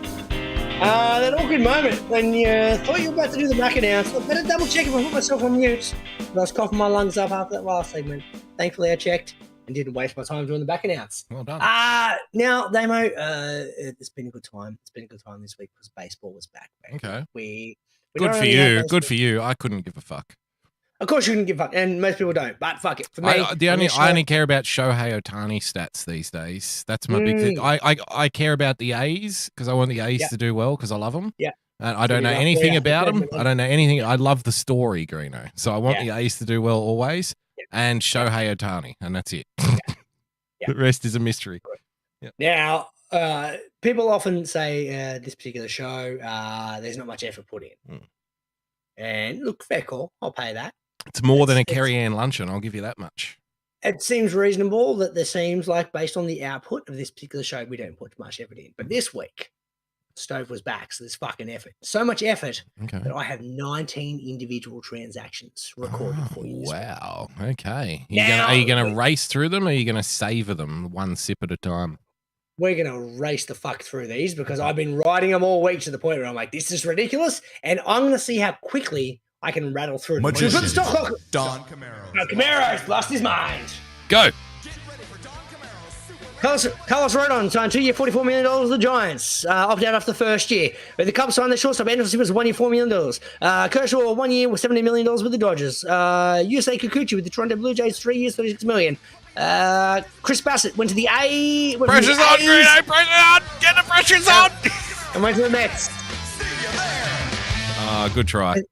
There's 19 transactions. Josh Harrison went to the White Sox in a 1-year deal. You had Joe Kelly go from a 2-year contract with the White Sox. You had Nico Goodrum signing with the Astros, $2.1 million plus incentives. Jeurys Familia, a $6 million deal for 1 year with the Phillies. So how come is this all because they haven't been able to trade for the last few months? Spot on. So they've still been negotiating clearly. No, they can't negotiate with anyone. So what happened is they couldn't do anything for like as if they wouldn't be doing clandestine discussions in the background. That's why they were able to sell everyone on day one. It's like, all right, as soon as the market opens, great. Oh, we just so happened to make this deal in the last 15 minutes. You know? Correct. Yeah. You mean like Brad Boxberger, 1 year, $2.5 million with the Brewers? Nelson Cruz, 1 year deal with the Nationals. I was like, who the fuck is catcher Ben Vaughan? Why did I write that one down? Because he got traded for Josh Donaldson. And is he the guy who swigged whiskey, Greeno, in that clip that I saw on Twitter this week? He's not. No, that was a college catcher. That was fucking cool. We'll talk about that after the segment. Oh, good. I hope he has a big career. I love him. Me too. That was fucking genius. The Yankees traded for Josh Donaldson and Isaiah Conifalea and got rid of Gary Sanchez. Now, that may not mean anything to you, but Josh Donaldson last year was in a fucking massive beef with the Yankees' highest paid player because he accused him of like cheating. Okay. Yet he got traded to that team this year. Oh. It's like, what the fuck are you doing? He got traded to the team he accused of cheating. Oh, wow. Yeah. I bet they're getting on really well in the dressing rooms. Sure, they're loving it, yeah. Atlanta and Oakland are in agreement that'll send Matt Olson to the Braves. These locker rooms in these at the level that these teams are, and I think probably to an extent like English Premier League teams as well, there can never be like totally coherent, fluent. I don't think with that much money, you can ever truly, I don't think it can ever truly be a team. No, even take the ego out of it, because you can be like a solid professional, you know, and not have an ego. But it's the fact that there's so much money involved that it really can't be about the team. It can't be. It just can't. If they're earning like $500,000 a week and shit like they do in the English Premier League, you know, like ridiculous amounts of money, it's a fly in, fly out gig, isn't it? Really? It is. Like, I think it's also just a human thing. Like, if you put it seems like the overall theory is like, oh, you know, every sports team's harmonious and, you know, everyone should get along, blah, blah, blah. You fucking put any 10 people in a room, not every 10 people are going to get along. It just doesn't happen. It doesn't matter what, if it's sport, whether it's work, whether it's in school, no matter where you go, if you put 10 people with 10 different personalities, you can't expect everyone to get along. That's just how life works. And then when you make all those personalities, you know, egotistical millionaires, then it probably magnifies the problem. Makes it a little bit, a bit harder. Exactly. That's the beautiful thing about the Irish sports, like Gaelic football, Greeno, is that it's still like they still have this raging debate about whether or not to be professional, and like most of the fans don't want it to be professional. Like overwhelming amount, like 80% of fans want it to stay amateur because they're like, no, as soon as you start introducing money, you fuck it all up. You fuck it all up because they want players who like live and work in the town that they're playing for and stuff, you know. And there is something nice about that. I know. Nice, Gary. We'll never get back to that, but I love like reading old stories about footy teams and stuff. You know, where all the kids grew up in the same area and shit played together. Like, to be fair to the Penrith Panthers, that story is kind of like that as well. You kind of read my mind. I was thinking like Penrith has a lot of. They do. They managed to put together a lot of local juniors and had some success. And I like seeing that. Unfortunately, a whole bunch of them are signed elsewhere now. But that's the thing. That's the nature of professional sport. That's what. Now it's a business. Now they, you know, they get it makes it hard to be a dynasty. That's why, like, you know, when you see teams like, say, the Cats in the AFL or the Richmond, Greeno, Hawthorn, right? To win like 3 years in a row, be challenging for, you know, a good 5-6 year chunk and keeping all those players together. Very hard to do. Usually what happens, you have a couple good years and then the rich teams poach your best players and then you got to start again. That's what the A's do every year, isn't it? Like they find players and they have them poached and then they have to start again. So, well, not poached, they sell them. That's their business strategy. If you've listened thus far, they've already sold off their 3 best players. And there's more to come, sir. Mariners got Jesse Winker and Eugenio Suarez, the 3 prospect. Colin McHugh, 2 years, $10 million with the Braves. Anthony Rizzo, $32 million for 2 years with the Yankees. Donovan Solano, 1 year, $4.5 million with the Reds. Zach Greinke, 1 year with the Royals. Chris Bryant, 7 years, $182 million with the Rockies. Jock Peterson, 1 year, $6 million to the Giants. This one hurt. Fucking Chapman traded to the Jays from the A's for 4 players. Suzuki gets 5 years from the Cubs. Schwarber, 4 years with the Phillies. And Freddie Freeman, Atlanta hero. Now, this one fucking hurts for Atlanta fans, right? BE's an Atlanta fan, is he not? He is. Now, Freddie Freeman, think of like your home cut, cookie cutter hero, right? Yeah. Of your sport. And go, this guy, you think of that team in this generation, this is your guy. Okay. Freddie Freeman was the guy. He's big. He's smiley. He's been with the team since he was drafted. How long has he been there? Like 10 years. Oh, he loves the team. Like Jeremy Cameron leaving the Giants last year, Greeno. About 11 or 12 years with the top goal scorer for every single year he played for the club and then left. Yeah. But this guy, you think of Atlanta in this generation, think Freddie Freeman. He left 6 years, $162 million with the Dodgers. Okay. There's no transfer fees in baseball, is there?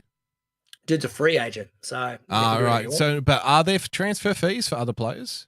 No, because what happens is, if you trade, you got to trade players back all money. So I guess that's a transfer fee. Right. So do the A's get for trading their 3 best players? Do they get money in return? Is that? No, they got players and draft picks in return. Oh, no, draft picks. Sorry, they got players in return.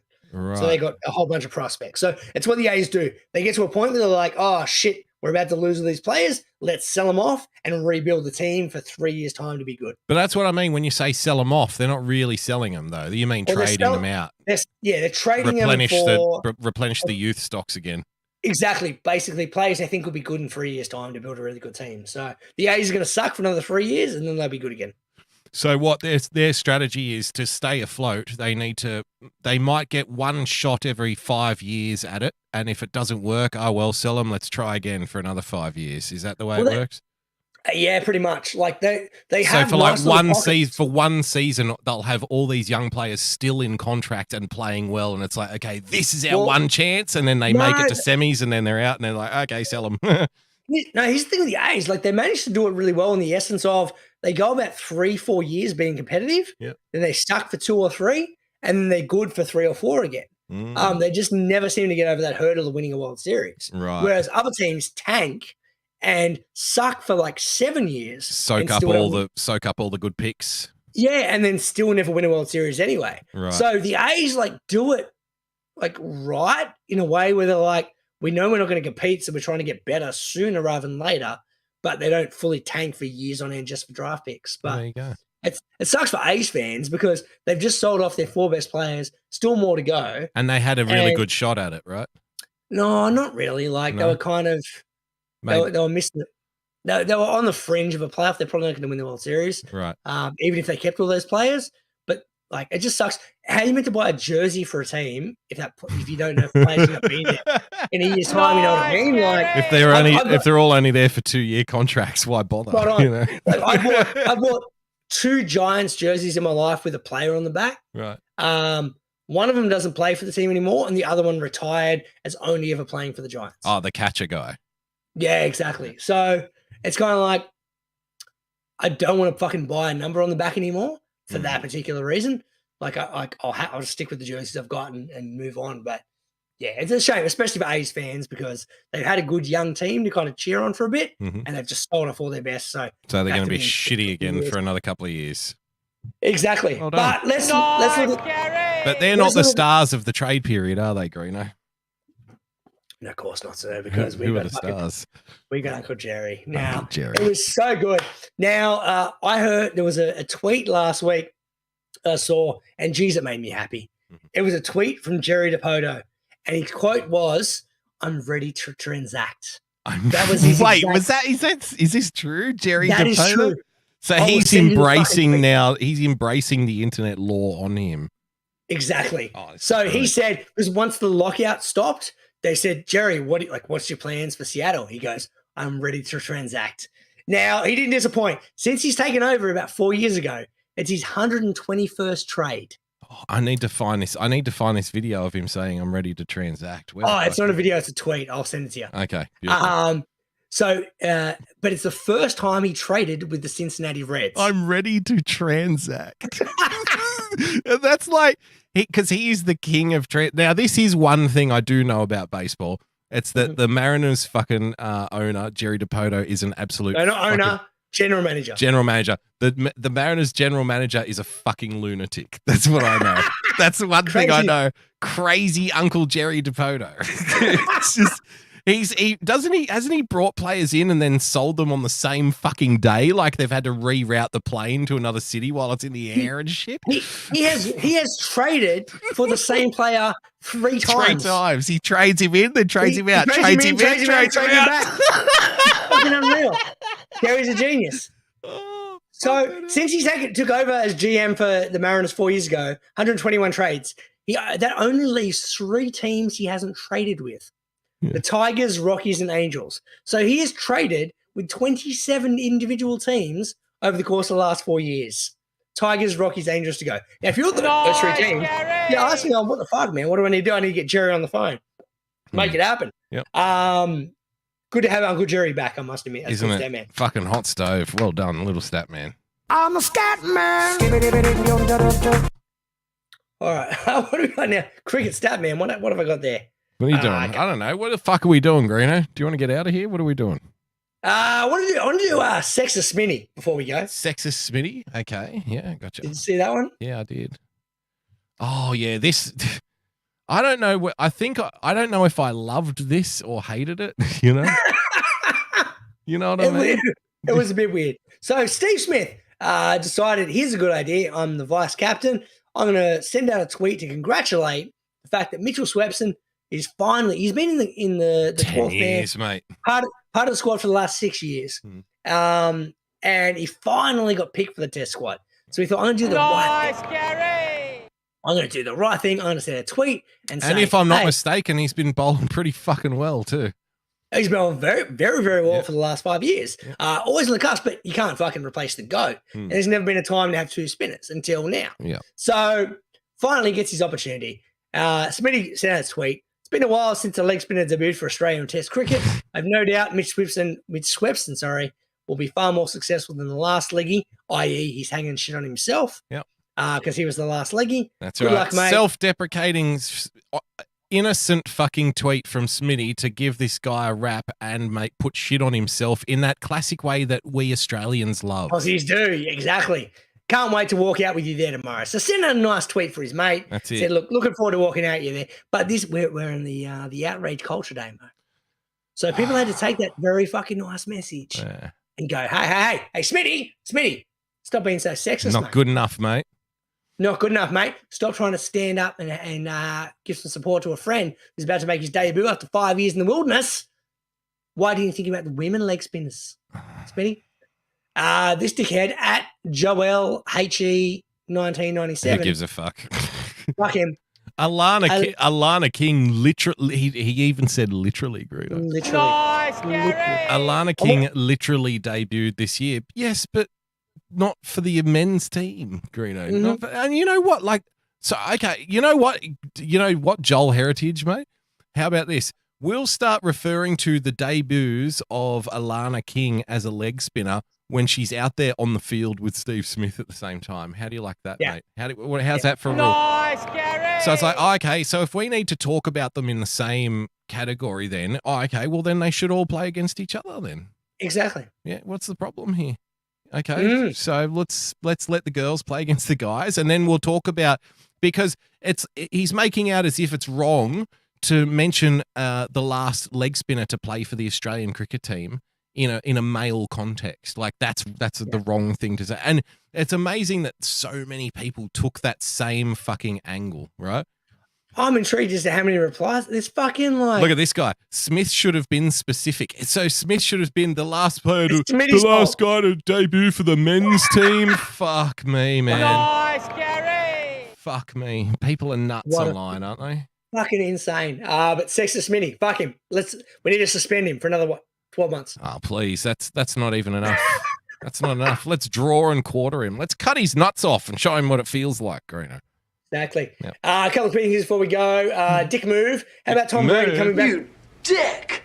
Tom Brady coming back from retirement a day after his final touchdown ball was sold for $540,000. Did he really do that a day after? Yep, a day after. Who bought that fucking football? Is Tom Brady such a quarterback that he's quarterbacking the fans as well, and we don't realize it? I don't know, maybe. But yeah, some dude bought his final touchdown ball for like $500,000, and then the next day he's like, "Yeah, man, I'm coming back." So he's coming back for the Bucks as well, is he? Or yeah, sure is, mate. Yeah, he's signed with the Bucks again, so he's back. What? Just a one? Is it a 1 year deal? 2 year? Yeah, deal? 1 year deal. Yeah. Okay. Why do you reckon he came back? Well, he spent 2 months with his family. He's like, that's enough. Right. So he reckons he's still got another fucking season in him. Good on him. Like, I hate it when we try to get the greats to retire early. Yeah. You know, no, I agree. His performance wasn't last year like one of his best ever years or something.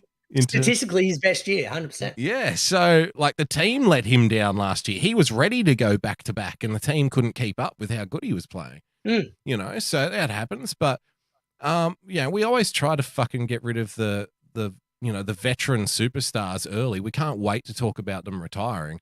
When, if performances are there, I would keep signing them. Absolutely. Fucking oath. I 100% agree. Yeah. It makes no fucking sense to, try and get him out. But good on him. Yeah, he came back and fucked over that dude, though. Quick out the stat man. I'm a stat man.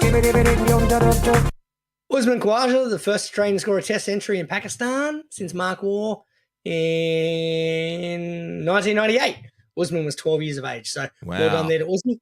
He's fucking been unbelievable, by the way, since he got called. He got, what did he get, 97 in that first innings on that fucking road in the first test? Yeah. And then 160 odd in his second, and then unbeaten in the second innings of the second test as well. Yeah, and that second test, he showed like what good touch he is in, because in the first test it was hard to tell. Everybody scored like runs pretty much the same way, but in the second test he kind of looked head and shoulders above everyone else, didn't he? He looked at home easily. Yeah, exactly. Side note: BE's just put the the tweet from Jerry Dipoto. Oh, really? In our there it group is. Chat. I woke up in the morning, retrans said that.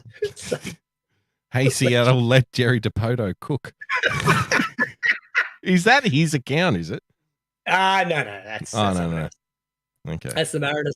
The other thing, you had LeBron James. I know you don't like LeBron, but fuck me, can he play basketball? First player ever in NBA history to record 10,000 points, rebounds, and assists. Ever. Like, all the players in NBA history, no one has ever got 10,000 points, rebounds, and assists. Like, don't get me wrong, Jordan, for me, still the best ever I've seen. Yeah. But that's fucking pretty impressive to get 10,000 points, rebounds, assists. He's the ultimate team player, except when he's part of a team. And finally, we've got Greg Popovich. This one hurts for me. Really? I don't like. Yeah, because I'm a Houston fan. I fucking hate the Spurs. They're my most hated team. I fucking hate. I hate the Spurs, but you got to respect Pop as a coach. He's pretty good. Winningest coach in NBA history. And think about his career. Like, he's had good teams, but not those. Like, you'd assume Phil Jackson would probably be up there. I guess he's just had that longevity. When I saw this, I'm trying to think of like the greatest Houston coach, and I guess it would have to be Rudy Tomjanovich. Exactly. That's the guy I thought of. And he was one of the few coaches who actually got the better of Popovich. You know, he had a better record against Popovich than vice versa, but there weren't many coaches that did. You know, I think it comes down to longevity as well. Like, because I'm like, if I'm thinking of the great coaches, I'm not thinking of Don Nelson. No. And no disrespect to Don Nelson. Lenny Wilkens, Jerry Sloan, yeah. Yeah, Jerry Sloan, I'll pay. Pat Riley, I'll pay. No, I don't pay Pat. See, because I see Pat Riley as the Knicks coach. No, he's the peak of the Lakers. Yeah, I know. Yeah. But wasn't he also the? He was the Knicks coach in the 90s. That's right, and so that's the way I remember Pat Riley was the Knicks not fucking winning anything. You know, when they had like Ewing and Stark, still winning lots of games. This is just winning lots of games. Yeah, and then he was also the Heat, wasn't he as well, Riley? He was, Heat, and then he became like. See, he had a lot of good teams. Another thing that sets Popovich apart is he had to keep rebuilding the same team, which is, I think, much harder than just going like getting drafted. See, Pat Riley was the coach you bring in to try and win you a championship. Yeah. So he would always have a fucking winning team. He had a playoff team every single time he walked out there. Like he had a playoff team handed to. He would walk out of one job and walk into a fucking playoff team straight away. That was just the way he was seen. He coached Magic, Kareem, yeah, Worthy, all the fucking like those prime '80s Lakers teams, yeah, and then walked into a Knicks team with Starks, Ewing, etc. Then went to the Miami team that was fucking competitive with Shaq, Dwayne Wade. Like you're right. Whereas Popovich had to turn over. He's been with the Spurs forever. Yeah, and Popovich. That's why I want to give him a nice Gary. Well, what Popovich also did, though, he maintained loyalty with his players as well. I reckon he would have had more career Spurs players than any other coaches had for any other team. Good call. Give yourself a nice Gary. That's fucking spot on. So it's a culture of loyalty that they have there. And like this fucking, again, I'm not saying this because I love the Spurs. I fucking hate the Spurs, but credit where it's due. There's like a culture of loyalty there. He's been there for a lifetime. And he's built these teams he's got the most wins with teams where, yeah, sure, they've had their stars, but their stars have never been like they've never been a team of stars, right? No, never. Your David Robinson, your fucking Manu Ginobili was like the best sixth man in the league. You know, it's those kinds of stars. Tony Parker. You know.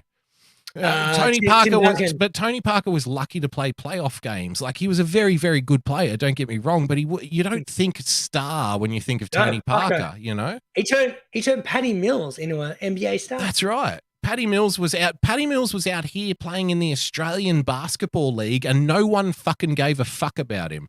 And next thing you know, he's over there playing for the Spurs, and he's like the starting point guard after what, like 4 or 5 years or something with them, or something like that. He started their games. Well, he was more six man for the most part, but played his role and was a very effective role player. Yeah, but then he didn't have a year there. Then he started playing once Parker retired. That's right. Then Patty Mills was the starting point guard. Yeah, so he's just had this fucking, this knack of creating these teams and then keeping them together. What were we talking about earlier, right? Like trying to keep a team together. Yeah. So for whatever reason and whatever he's done and he continues to do, he'll probably coach that team till he fucking dies, won't he? Yeah. So, how long's he been there now? 30 something years? There or thereabouts, yeah. Yeah. So, you know what? Even though it pains me to say it because I fucking hate the Spurs. Nice, Gary! It's Greg Popovich. I love the fact that I started that segment and I'm like, I just give him respect because fucking credit to him. And you're like, oh, fuck Greg Popovich. And then you spent the next 10 minutes talking about everything I was going to talk about. Blowing smoke up his ass. as to why I want to give him credit after you'd said fuck him. There you go. And that's why I want to give him a nice Gary. All right, let's get some plugs, sir. Are you going to be asked or are you going to sleep in tomorrow? What do you reckon? I don't know, man. I kind of feel like sleeping in. Yeah. Sleep in. You reckon? Did Steph put that poll up for the Russian gear? No, he never showed. He never did. Disappointing. So Steph decided to skip that. He skipped that. Yeah. That's right. Yeah. He skipped that. He really does. He always loved that segment, Greeno. You love that segment. Very good. Yeah, I don't know. What are you doing tomorrow? Do you want to go on the show? Nah, not at all, mate. Why not? Why don't you come on my show? I go on your show every week. Well, this is our show. I go on your show every week, Greeno. Why don't you come on mine once? Well, for the simple fact that I've barely had a voice to get through this show. Well, you'll be out doing the shopping, won't you? Well, I've got shopping to do tomorrow. I'm going to speak to fucking old mate. It'll be 9 o'clock in the morning tomorrow. Yeah, I'm going to skip her and deal with the old broad at fucking midday instead. What do you got lined up for tomorrow's show? That's the thing. That's why I'm thinking about not doing a show because I literally have nothing. So you're making me look like the bad guy when you got nothing lined up. No, because that's like I was telling you before the show. Just this week with work has just been such a fucking punish, and I haven't been able to think about anything else or do anything else. And now I get here Friday night, and I've literally got no I don't even know what's been in the news. That's what the kind of week I've had. You know what I mean? Just take our Russia segment. Oh yeah, I guess it's. I mean, I could literally like I could put into YouTube Russia news and find something to piss on for 2 hours. It would be no problem. Like it's jam packed, but I don't know if I want to do that or not. So fair call. I can sleep in. I'm pretty fucking tired. Any other shows you could recommend in the absence of the Daily Boogie? Yeah, all of them. You know the ones. Sunday Night Shit Show. Pessy's around, winning TV. Pessy's always good. Pessy's good. Pessy's actually on 2-week break right now. He's going to Florida. Oh, dead set. Yeah, he's going to go down to Florida, meet some of the boyos. Well, let's not plug him then, because there's no Oh, show. fuck him, yeah. If he's not doing a show, fuck him. Fuck Percy. Fuck him. Fuck Never Percy. plugging the show. Major Tom, who you got? You got a Kimmy Show? Don't forget about a Kimmy Show. We better plug Robbie's World from the start of the show. Robbie's World, that's right. Big fans of Robbie's World in Thailand and Vietnam and wherever. I love them over they there, are. yeah, 100%. Wherever they do the cheap animation. Fergo and the Freak, don't forget about them. Oh, definitely Fergo and the Freak. They're fucking good, great guns. They're back. They're back this year. Back, they're baby. firing up. Yeah. Looking forward to more of that. Yeah. Anyone else we need to plug? No, I think that's pretty much it. It's pretty much it, is it? Yeah, I think All so. right. Well, great way to finish the show. Yep. All right, then. See you guys next week. Bye.